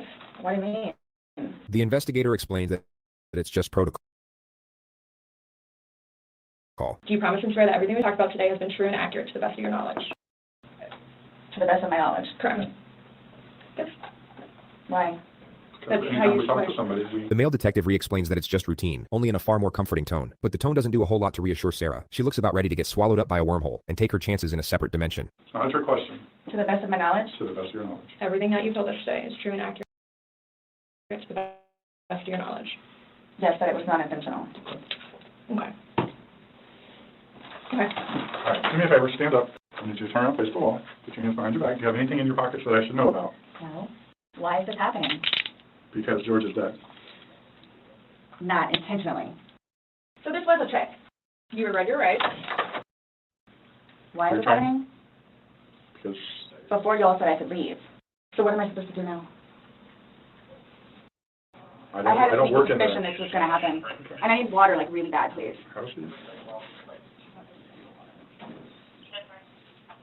You all check me down there. An officer comes to take Sarah to the jail, but Sarah has questions first. Those holding cells, the holding cells, am I going to be put in one of those? I don't know. Last time I had a panic attack. Let them know that. Yeah. I don't know. Go ahead, stand up. I have not. So what am I going to do with my purse? What made you all decide to do this? Made us decide to do this? Uh-huh. George is dead. You guys, I knew this was going to happen. You did? Sarah was taken to the Orange County Jail at 5:44 p.m. She was charged with second-degree murder and held without bond, which keep in mind was in late February of 2020, just before the entire planet went into lockdown due to a pandemic. So Sarah must have had a real fun time getting acclimated to the new environment. She's been in the county jail since, with a trial date set for April 10th of this year. She's currently working with her 7th attorney. 6 have already filed motions to get the fuck out of there, and all of them cited the same reason, which was irreconcilable differences. Oh, that was fucking precious. What? Listen, I'm Tony reaching out Robbins. to you right now because All right, but I'm let's mad. go and play. I hope you are too. I'm so tired of Going with it. Embrace the algorithm. people living in fear. I'm so tired of everyone trying to control our futures. And so I've worked really hard in this last year to reach people wherever they were when they needed it most. We did a challenge. We had 65,000 people, almost 1 million people joined us for 5 days. Dean and I are going to do one here for you for 5 days. It's called Own Your Future Challenge. If you own your future, somebody else does. And we'd like to show you how to take any idea you have and convert it into an income stream for yourself, create a business for yourself by just using a little creativity and understanding what we've learned. You have a message, a story, a skill, an expertise that someone else wants and needs right now. It's the industry Tony and I are both in. So not only the both of us, it's a handful of amazing guests who are coming for these 5 days to serve you for free, to show you how you could pivot or investigate or look into an industry that can allow you to thrive in these shifting times from home with an asset you already have. It's not kind of free, it's totally free. What you got to do, click the link below, reserve your spot, tell a friend to come August 1st through August 5th, about 2 hours a day. Don't dare miss it. We'll look forward to seeing you then. Blessings.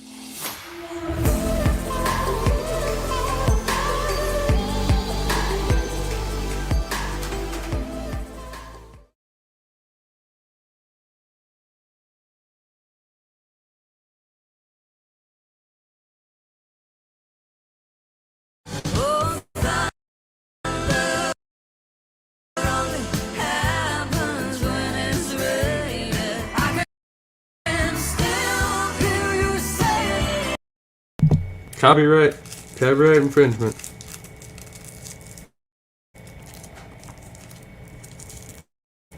Holy shit. Is this for real, man? The subcommittee hearing on unidentified anomalous phenomena, or UAPs, will come to order. Welcome, everyone. Without objection,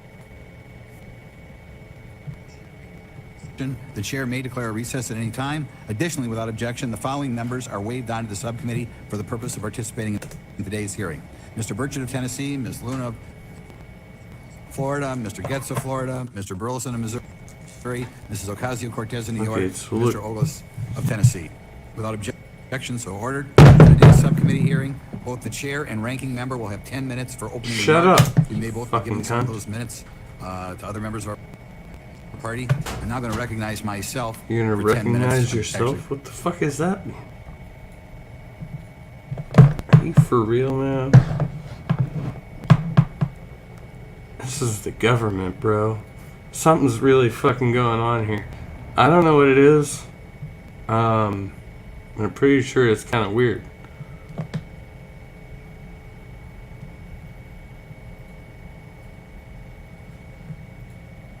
Alright, so anyway, I guess I got like 175 subscribers and those are really crispy. I'm not gonna eat them. Look, I can't eat this. It seems to be, it looks like fucking plastic is what it looks like, honestly. What am I gonna do with this? What the fuck am I gonna do with this? So, no, it's not working out for me. Alright. But, you know, I'll get a pizza eventually. Somehow.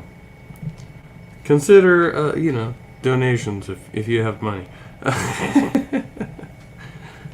I will send you pictures of my penis.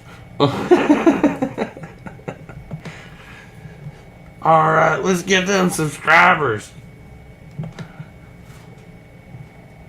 I'm completely joking, but I'm totally serious as well. It makes perfect sense. Nothing is real. We're all just kind of floating around in existence, right? I mean, that's all it is.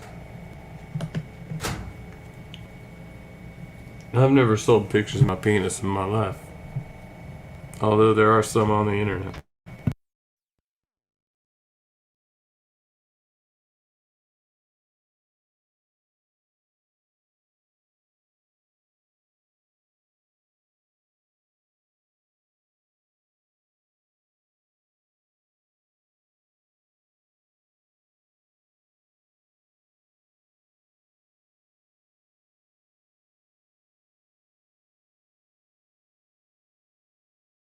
On July 23, 2020, a call was made to 911 in Orlando, Florida. What are you calling about? Gunshots, multiple. Did you see anything suspicious or you just heard it? No, ma'am, just here. Okay. How many did you hear? Oh man, it's about 8 or 10, if not more. Like it's a AK-47. It's not a 22. I can assure you. When the police arrived on the scene, they found 41-year-old Eloy LeBron's body inside his white Toyota. Surveillance footage and witness testimony would lead police to two 19-year-old women, Marquis Hamilton and Jaria Shield. Police would find surveillance footage showing a white Saturn driving away from the crime scene. A few minutes later, more footage would show both women getting out of the car at the apartment complex they lived at. The police begin by interviewing a family member who spent quite a bit of time with both suspects. They are hoping that Marquis and Jaria may have told her what they did, which will help them later when they interview both women. So when you got up yesterday morning, what time was it? Like 10. And you had to be there at 11, you clock in at 11:02, So yeah, right? I woke up at 10. Yeah. And the girls were not home. And as you sit here today, swearing to tell the truth so you don't get in trouble, you're saying you do not know where they were. No. Or whose house they were at, but you're telling me the car was not at home at 11 o'clock when you left. And it was not at Sonny's when you got there. Is that true? Yeah, it wasn't there. It wasn't there. And the girls were not at Sonny's. No. Someone in that vehicle murdered someone yesterday.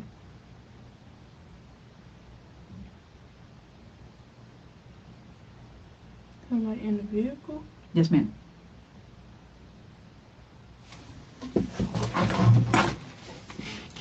Where did it go? That's what I'm telling you right now. Someone in that car murdered someone yesterday. What did they murder? Do you understand how serious this is now? But, like, Do you understand the consequences for lying to the police and a homicide investigation is a third-degree felony? Mhm. Okay. Do you understand how difficult it is to get into medical school with a third-degree felony? with any charges, it's hard. It's very Especially difficult. one tied to murder. It's very difficult. Medical schools don't look too kindly upon that. You were with these girls all day and all night. Yeah. And Well, not really, because I was at work in the mornings. Mm-hmm.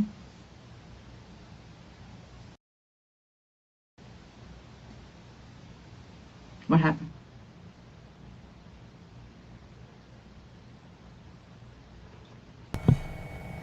And you'll have to like and subscribe. The channel it says can't tell anymore.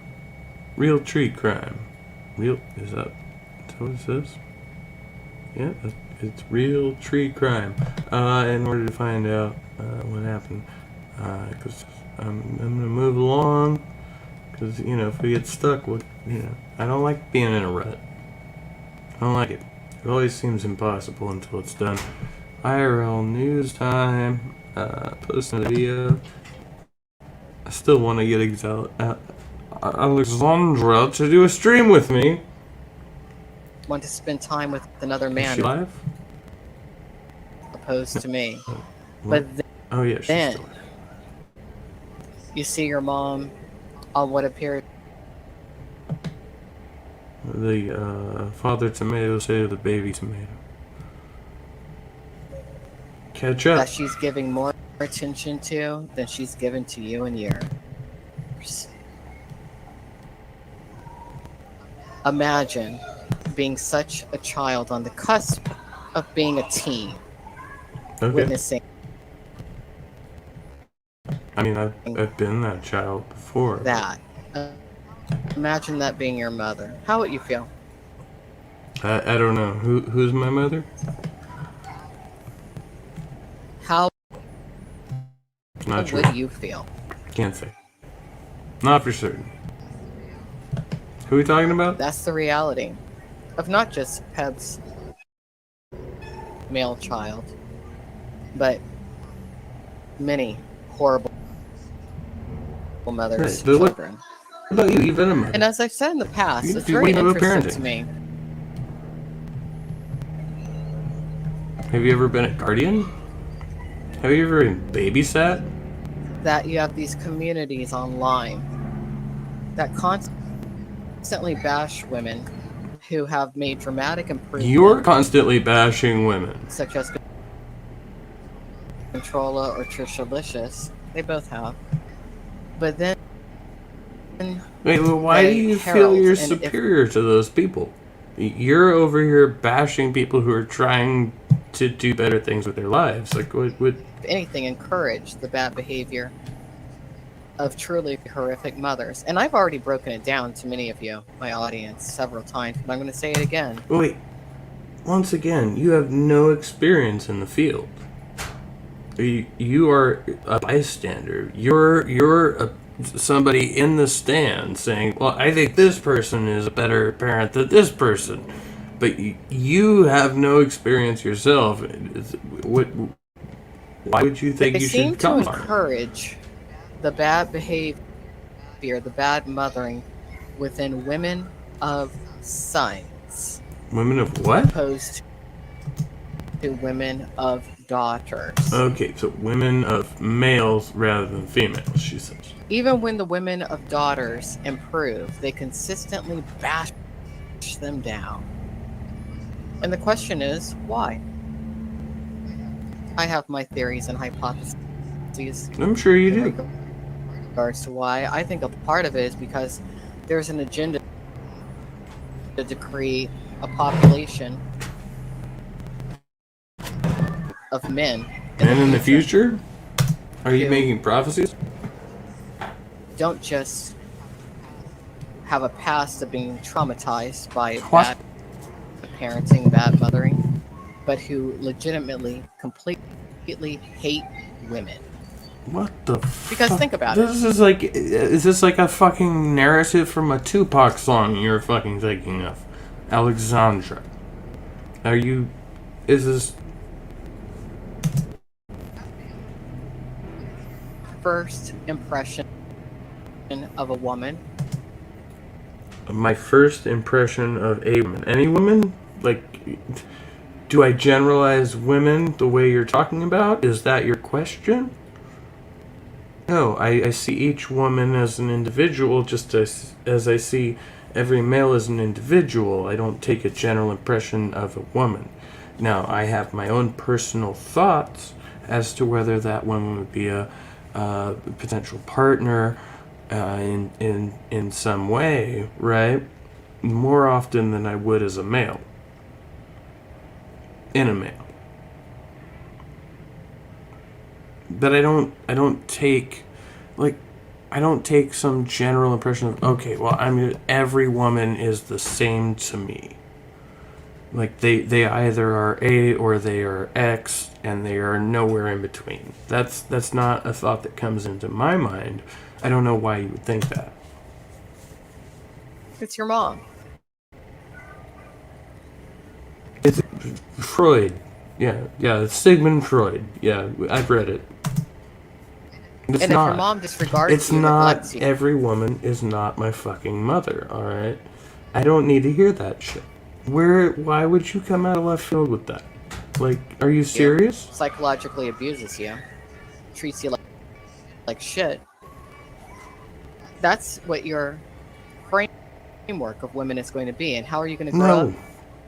I mean, it's going to influence you for sure, for certain. It's going to influence you, but that's not the be all and end all. I distanced myself from my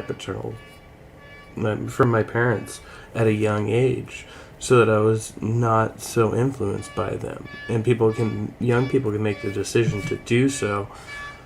I still don't want mangoes, man. Young people can make the decision to do so. That's up to them, right? Like, it depends on what the nature of your relationship is with your parents. So I disagree. Women, in fact, you're even going to seek out women who are similar to your horrific mother. It's possible, and but even cultivate that behavior in other women. And I think that's what we're seeing within the IRL community. I in no way, shape, or form encourage. There's a whole fucking IRL community bullshit that I'm not a part of it. I don't care. I think it's fucking hilarious. I just watch it from the sidelines because I'm one of those guys. But I mean, who is she talking about? I don't fucking know. She's apparently called CPS on other YouTubers, and now she's got this how CPS will use live streaming as irrefutable evidence of bad parenting in the future. Hashtag Pebs, watch out. Live Watch streaming of out. You're gonna get children. hit. Those of you who have followed me for years, you're aware of that.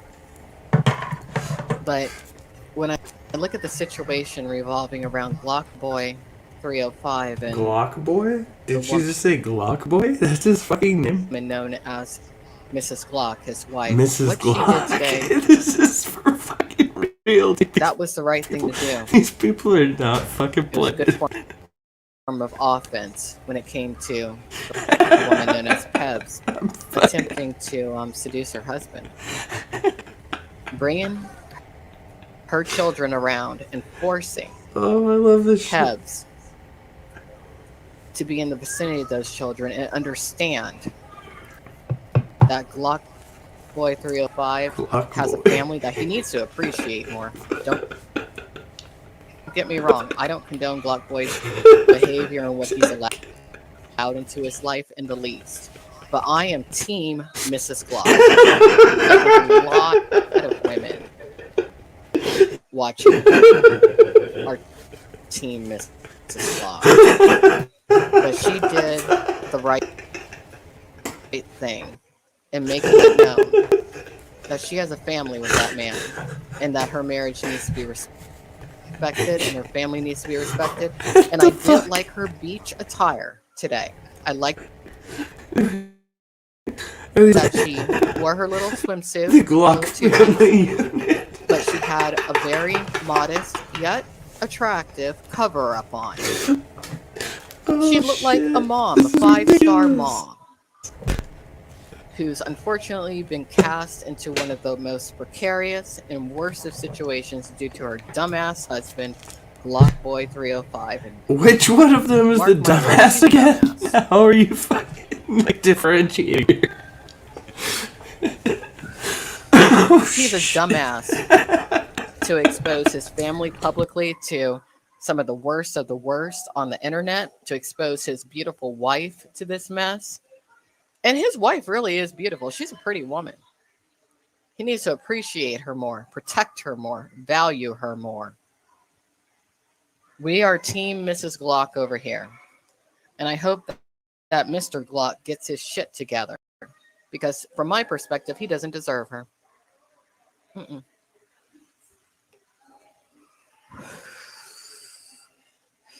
She's got a beautiful family that she's holding together. She did what she needed to do. I do not advise that she max anybody out. I put a poll up on the community tab in regards to this over on the IRL News Time channel. But Mrs. Glock is too classy for that kind of a situation. Never should have happened. But I'll tell you, if she ever decides to leave Mr. Glock, she can use these live streams as evidence in court when it comes to his bad, thoughtless behavior. Because that's what it is. It's bad, thoughtless behavior. All right, someone's in the chat.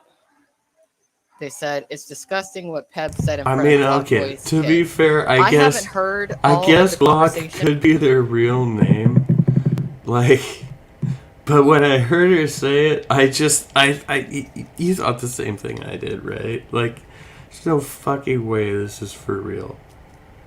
But supposedly, according to these people, this drama is entirely 100% fucking legit. So, for some reason, I'll keep listening to it. Station. It's better than fucking today. I'm just now thinking about my catching own up. bullshit. I didn't hear the conversation, but I will try to figure out what it was. What was the conversation about? Because nothing adult should have been spoken in front of those kids. Really, those kids should not have been brought into the equation, but Mrs. Glock was left with little other choice. It's not her fault. I put no fault on Mrs. Glock at all. None. Zip. Zero. Nada.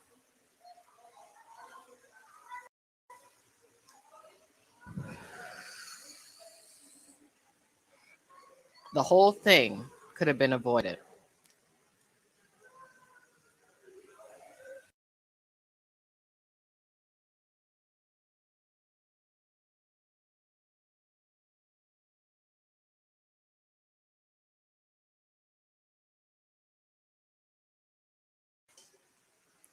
I want to protect other little girls. And I want to protect a lot of little girls growing up who are growing up in a world to where they have peers who are male who are going to grow up and be raised by these horrific mothers that we see on the internet who get That's them very passed admirable. because they have sons. But again, I don't think somebody who has no experience in parenting, no I want these little experience girls in to know guardianship, as they get older and they are dating no and they're experience, as far as I could tell, in life other than being a YouTube streamer, right? Like, who are you to go around telling people how the fuck they're supposed to behave? Like, look, I have recordings of my children, not video, but audio recordings of my children on the internet, where I was like, hey, like, it's just the sounds of kids having fun in the background, and there's nothing wrong with it. I have pictures of my kids on Facebook, and I don't think too much about it. I think it, we normalize it a bit too much, for sure. But I also think it should be something that is less, branded is less harmful than it is painted to be. And I think some of the IRL streamers who have proof of them neglecting their duties, their parental duties, right? You can kind of let that lay. Like, the courts can use that. It's not something that you have to intervene in. Like, you're not a mandated reporter. There's no reason for you to go doing that unless you want to personally fuck with somebody, which is apparently what you do, right? So, and that's why I think, although I think maybe your heart's in the right place, your head is all fucked up, and you should probably rethink what you're doing. But that's just my opinion, man. I'll stick to it. Some music.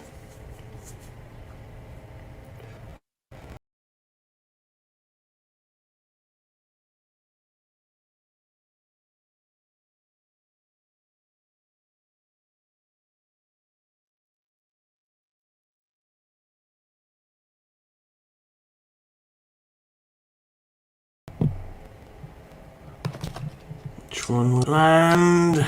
Roll the die. Ah, it's an unlucky number.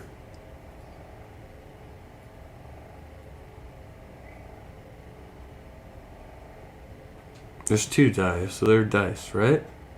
Damn it. The fuck up again. Not again.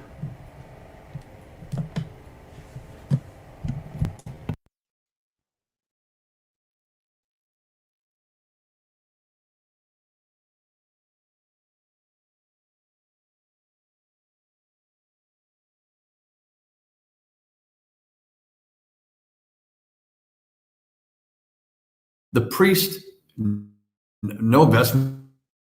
He had some sort of a stole on, and he, if you will, consecrated, in quotes, Coca-Cola. Oh, goodness. And a pizza.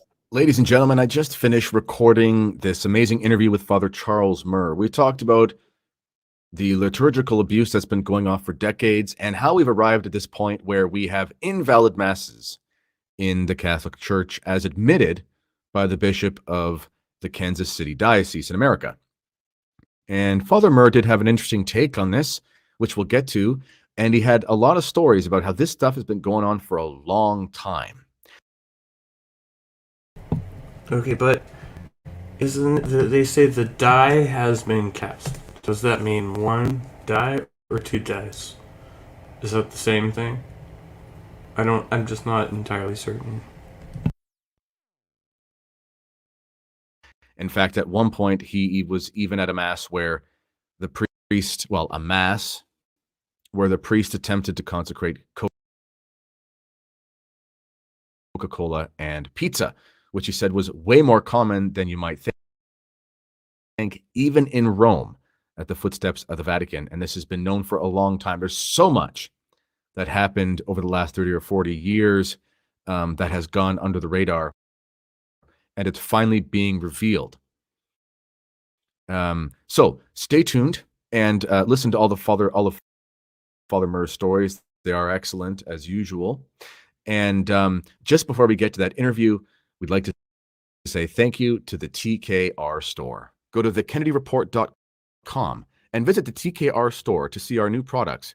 Kennedy's Choice Beard Oil. You can use this on your beard to help with alleviating itchiness, dryness, and irritation of skin. And don't worry, no animals were used in testing this product except for myself. Use Kennedy's Choice Beard Balm for a softer, healthier, manageable beard that is made with wait. Hold the phone. They're selling... Is this... Because this is the channel name, isn't it? I think this is the channel name. Do they have their own beard balm that they're selling for $22.99? I've got it at Kennedy's Choice. I swear I thought that the name of this channel... It is. Yeah. It is the Kennedy... What is it? So they have their own brand of beard balm? They're selling... I'm fucking dying. What is the name of this channel? The Kennedy Report. Yes, it is Kennedy's Choice. No fucking way.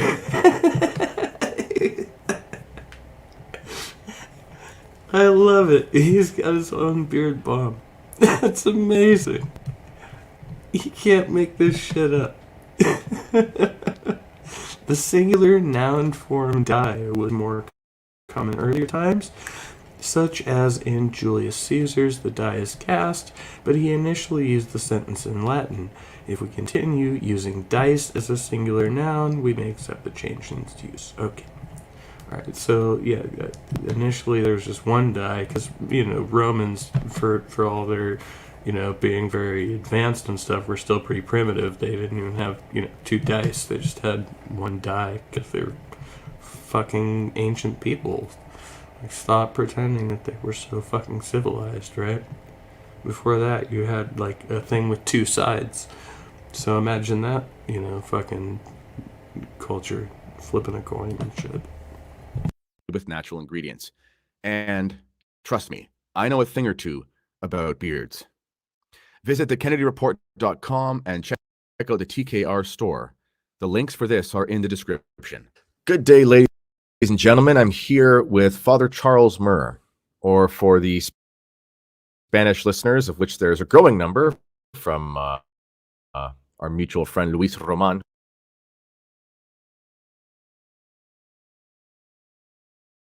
who had me on his show, Don Carlos Mur. And we're going to talk about the rise of invalid masses, or perhaps not the rise, the discovery of invalid masses, the acknowledgement, and what this has to do with the sort of sacrilegious chaos that has ensued since the council. Father Murr, thank you for coming on. Thank you for having me, Kennedy. It's always a pleasure. And I mean that. Yes. Well, if you're a glutton for punishment... In your case, I actually mean that, yes.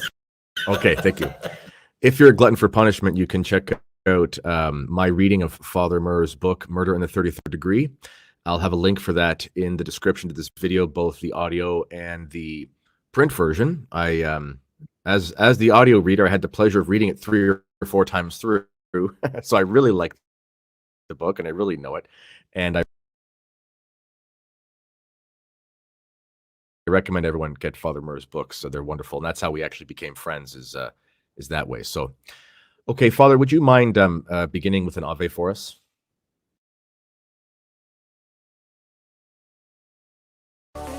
ads, ads, ads, ads, ads, ads, ads, ads, ads, ads, ads, ads, ads. Fuck up.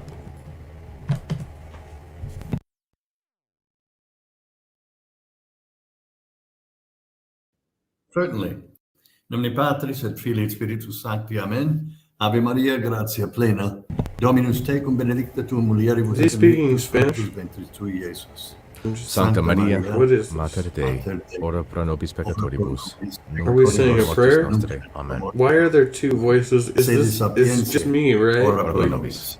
I'm not hallucinating. Okay, thank you, Father. Well, What the fuck was you remember the that? word cretino from speaking Italian, right, Father? I do. Okay, I do. my As a matter cretini. of fact, I not only remember the word, I met a few. Yeah. My little children, my cretini, as my nonna would always call us, they're having naps and upstairs, so we should be undisturbed for this 45 minutes to an hour or so. Good. Well, that's all very fascinating. Needless to say, we will not make it through the entirety of this podcast. Or maybe we will. I doubt it.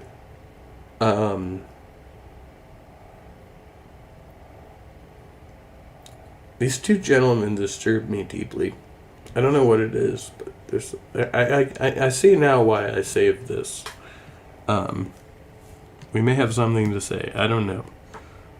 There's a link pinned up there somewhere. If anybody wants to come in, or if not, if I can stay in the side chat, whatever. So, recently, if people are unaware, the Bishop of Kansas City, I believe it's an archdiocese, so I believe his correct term is archbishop. I want to make sure I get that correct. Naumann, who is actually quite a conservative bishop as far as I can tell. He's mentioned his affection for John Sr., who I adore. I adore John Sr.'s work. And you don't read John Sr.'s work if you're a progressivist. Let's put it that way. He's been sympathetic to the Society of St. Pius X. There's a lot of tradition that can be found. He said progressivist. I like that. I will use that one in the future. I am a progressivist. In that diocese. So clearly he's not some sort of... He's not asking priests to do liturgical dance. Let's put it that way. And but he came out with a revelation, and it was reported by the Pillar that, and his quote was, "For any number of years, there was a host of invalid masses that took place at a handful of parishes because they were not using the proper wine." And I know you heard about this story, Father, and what were your initial reactions to this? My initial reaction was I couldn't believe it. I couldn't believe that somebody actually voiced a matter that I thought should have been discussed or brought up for discussion years ago. You couldn't believe it. He believes in a mystical man in the sky. He believes that some dude built a boat and saved all of humanity and all of the animals during a worldwide flood. But he couldn't believe this fucking claim, right? Like, that makes perfect sense to me. I don't know. I couldn't believe that somebody actually did it. And I couldn't believe that it was one of our own bishops who actually... I mean, to be fair, I don't know if, this guy's a biblical literalist or not, so... Announced it. Was good. Read the same it was very fucking good. book I as was all the rest of us. very pleasantly surprised. It was good. Now, I imagine it's a little bit bittersweet because on the one hand, we're happy that it's acknowledged, but as I see it,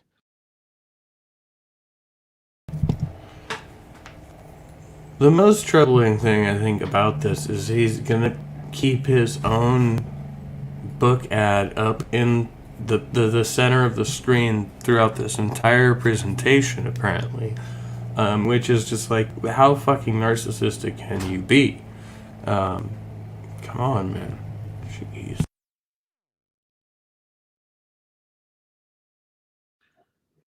This is one bishop and one diocese, again, a conservative bishop in a conservative setting where this has taken place. My gut tells me that this is perhaps the tip of the iceberg, and that this sort of thing has been going on in many other places, and probably was a lot more common in the 70s and 80s and probably the early 90s. Would you agree with that? Maybe it was more common. I think it's just as common today. Okay. When you have, for example, what we're talking about for those who are unfamiliar with this theme, and I'm going to try to explain it as simply as I can. As a matter of fact, I was just on a couple of broadcasts or programs in South America when we were talking about the validity of masses, validity as opposed to illicit, something that was licit or illicit, valid or invalid. And my whole point was when I was doing the presentation,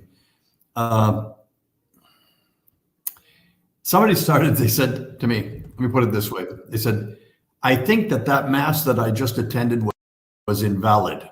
I said, well, what happened? And they explained, the whole barrage of liturgical abuses that you can imagine. I leave that to your imagination, but they were right. They were abuses. And I said, no, the real scandal here is not that they were invalid. They were not invalid. I'm right there with you. I'm like, what are these two dudes babbling about? Like, what are they fucking talking about? It makes no sense to me. He consecrated pizza and Coke. I thought he was talking about cocaine. Now I'm disappointed. I mean, I don't know what else to do with this video. It was a valid mass. That's the scandal. Right. That's the scandal, because it was the body and blood of Jesus Christ being treated this way. That is the scandal in itself. However, that said, there are many Okay, masses. so apparently they did, they were like, hey, whatever, we're already using grape juice, we'll get a pizza, people will like it better. And this was the complaint in the last video. He was like, well, if we're with the gays, people will like us better. And then they're like, well, if we have pizza instead of crackers that are flavorless, they'll like us better. It's like, yeah, that's kind of the point, bro. Like, you want people to come to church as opposed to, like, because you used to give them wine, right? And they're like, well, the kids can't be drinking the wine, so we've got to give them grape juice. Okay, you see, Padre, we can't be giving kids wine and then, sticking our fingers in their butts, because that would be pedophilia, sir. And then you get to this point in history where they're like, oh no, the Catholic Church, we're not with the homosexuals. Even though a bunch of our priests, they like to molest little boys, we're not going to talk much about that, you see. I know I'm doing my evangelical southerner voice. I should be, do I need to put on a Boston accent for this one to drive the point home? No. I don't need to put on any special accent. Catholic fucking priests molest little boys, and there's cover-ups and scandals all over the fucking country, and it's been happening for years. I'm not gonna research it. I'm not gonna put any special fucking effort into proving this to you, because that it's a fucking fact, alright? So, I mean, what the fuck? We got Brojo streaming, Orlo. Alright. We're gonna go check out a stream. You wanna check out a stream with me? Time to set sail, little bird. As my friend Travis Payne would sing.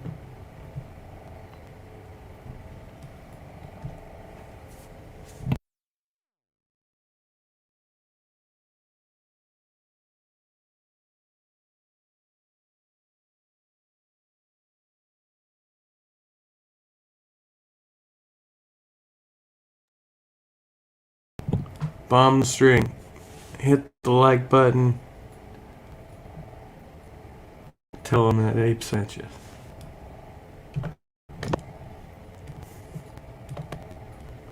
Or maybe you came from there, I don't know. Who knows how these things work?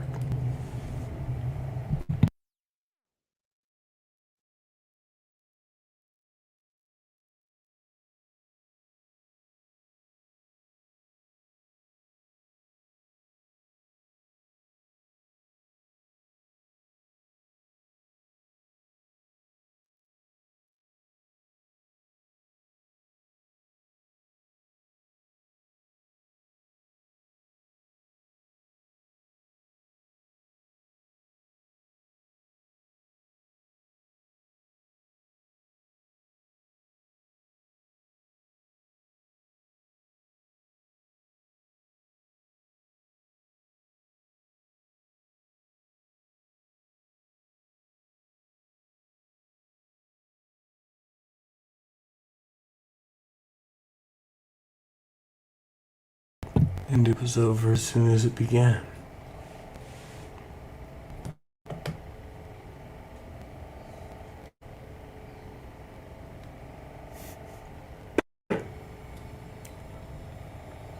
What a coinky.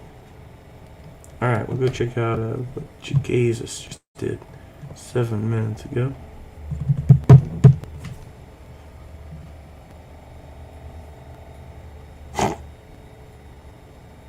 I love this fucking glasses.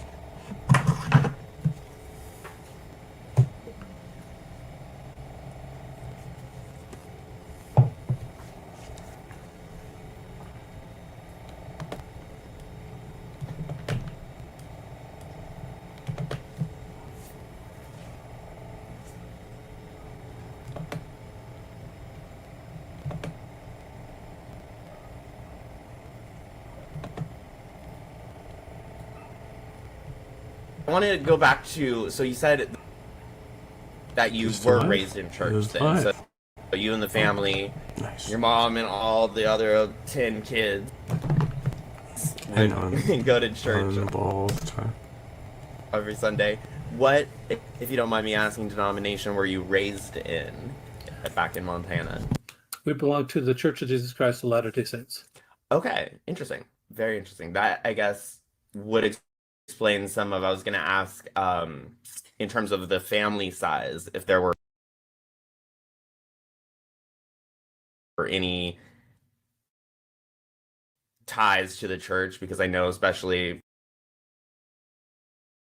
in some of the evangelical sects, there's the whole quiverful movement, which is, you know, have as many kids as possible until you can't. But that would also be part of LDS doctrine to have a large family, right? Well, so it's not, there is no doctrine, and there's no, if you get 13, you get to the highest kingdom. There's nothing like that. Well, yeah. I didn't mean in terms of leveling up, but I just know from at least in California, the Mormon churches pushed really, really hard to make sure to have as many kids as you could.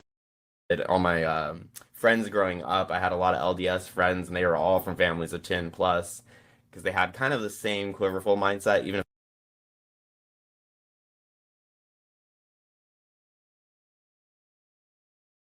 if it wasn't demanded of them. They still, you know, saw big families as a blessing, and as I guess doing the best they could with the parts they were given, if you want to say that.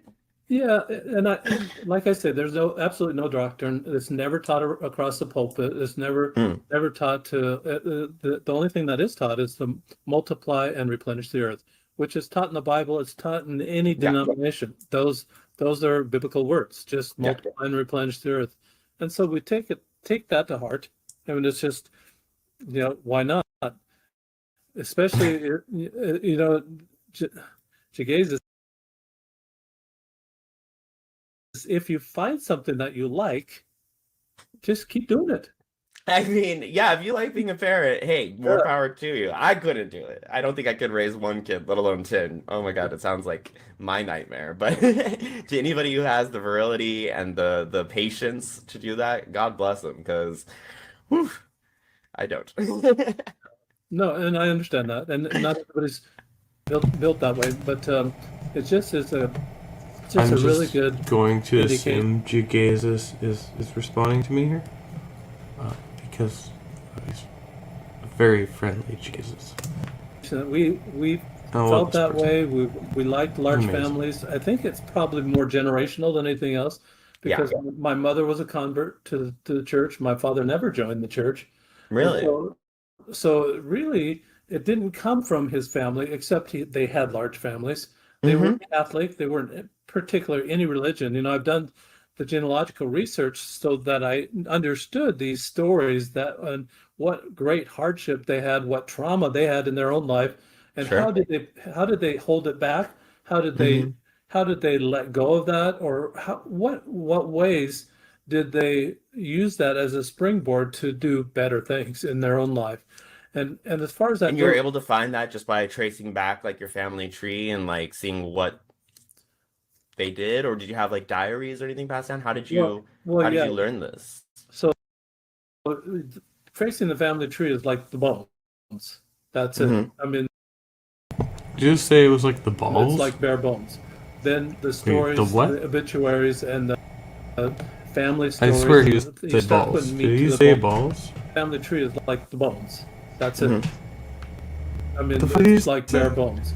Then the stories. What?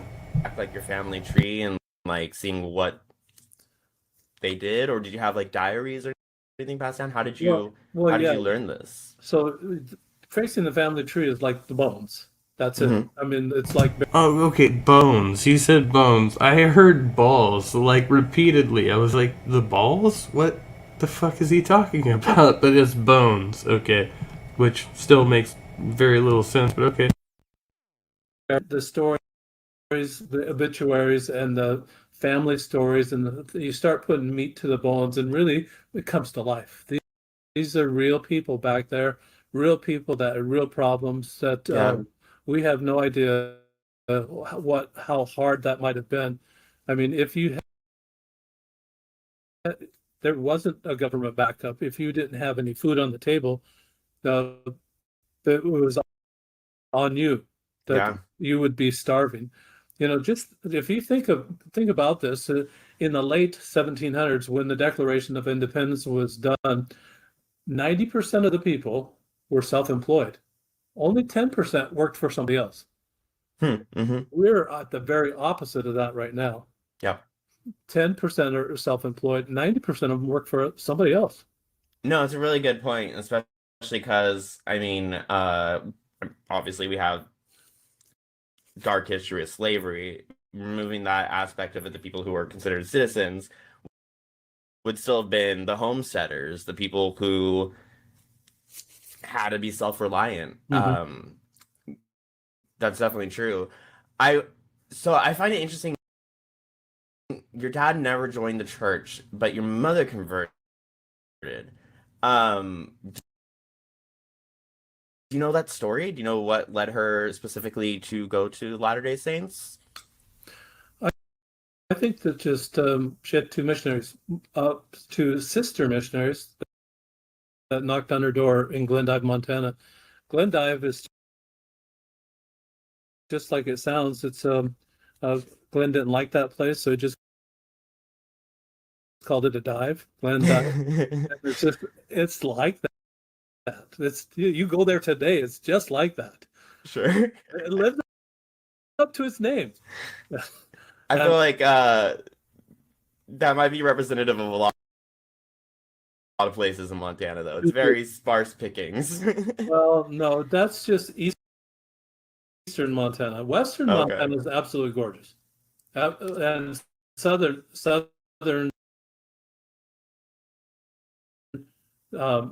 south central and southeastern Montana are absolutely gorgeous. You've got the Okay. Bighorn Mountains in the south. You've got Yellowstone Park in the south.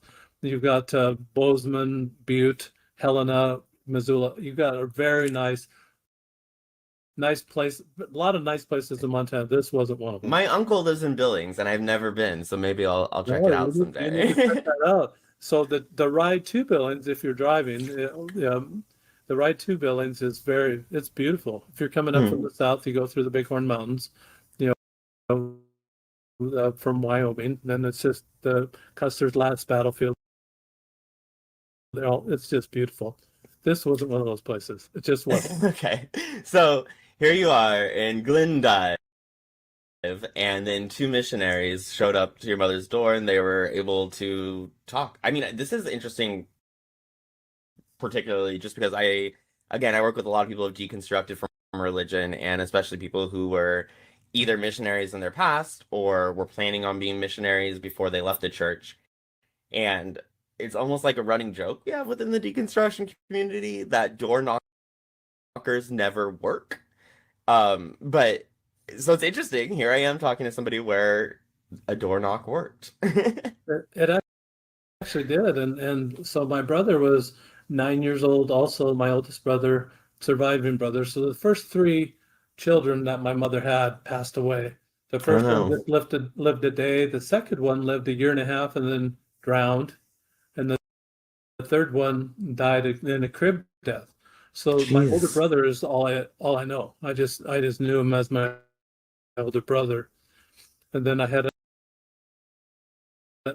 subsequently I had another brother that was 24 that drowned in the Columbia River. So there's really wow. And then that older brother passed away. So 5 out of the 11 are gone. So there's only. I'm sorry to hear that. That's six rough.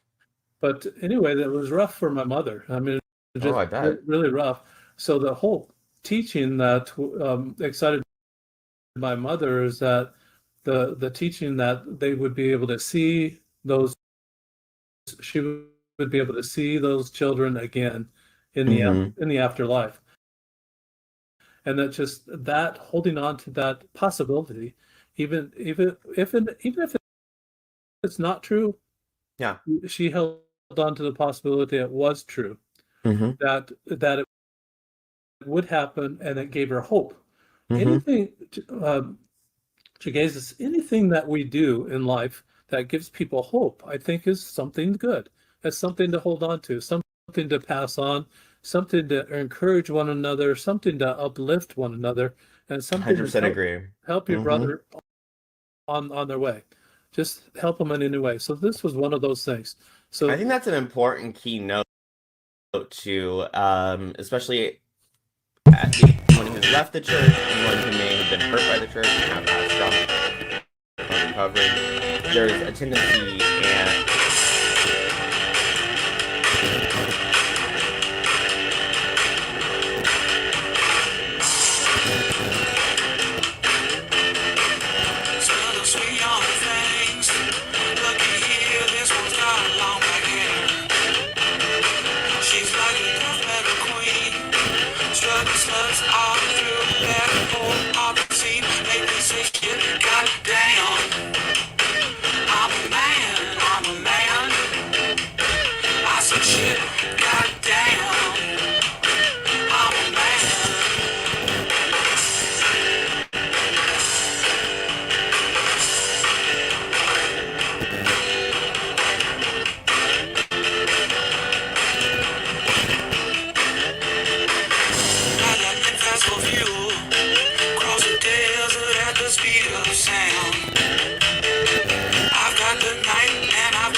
Shit.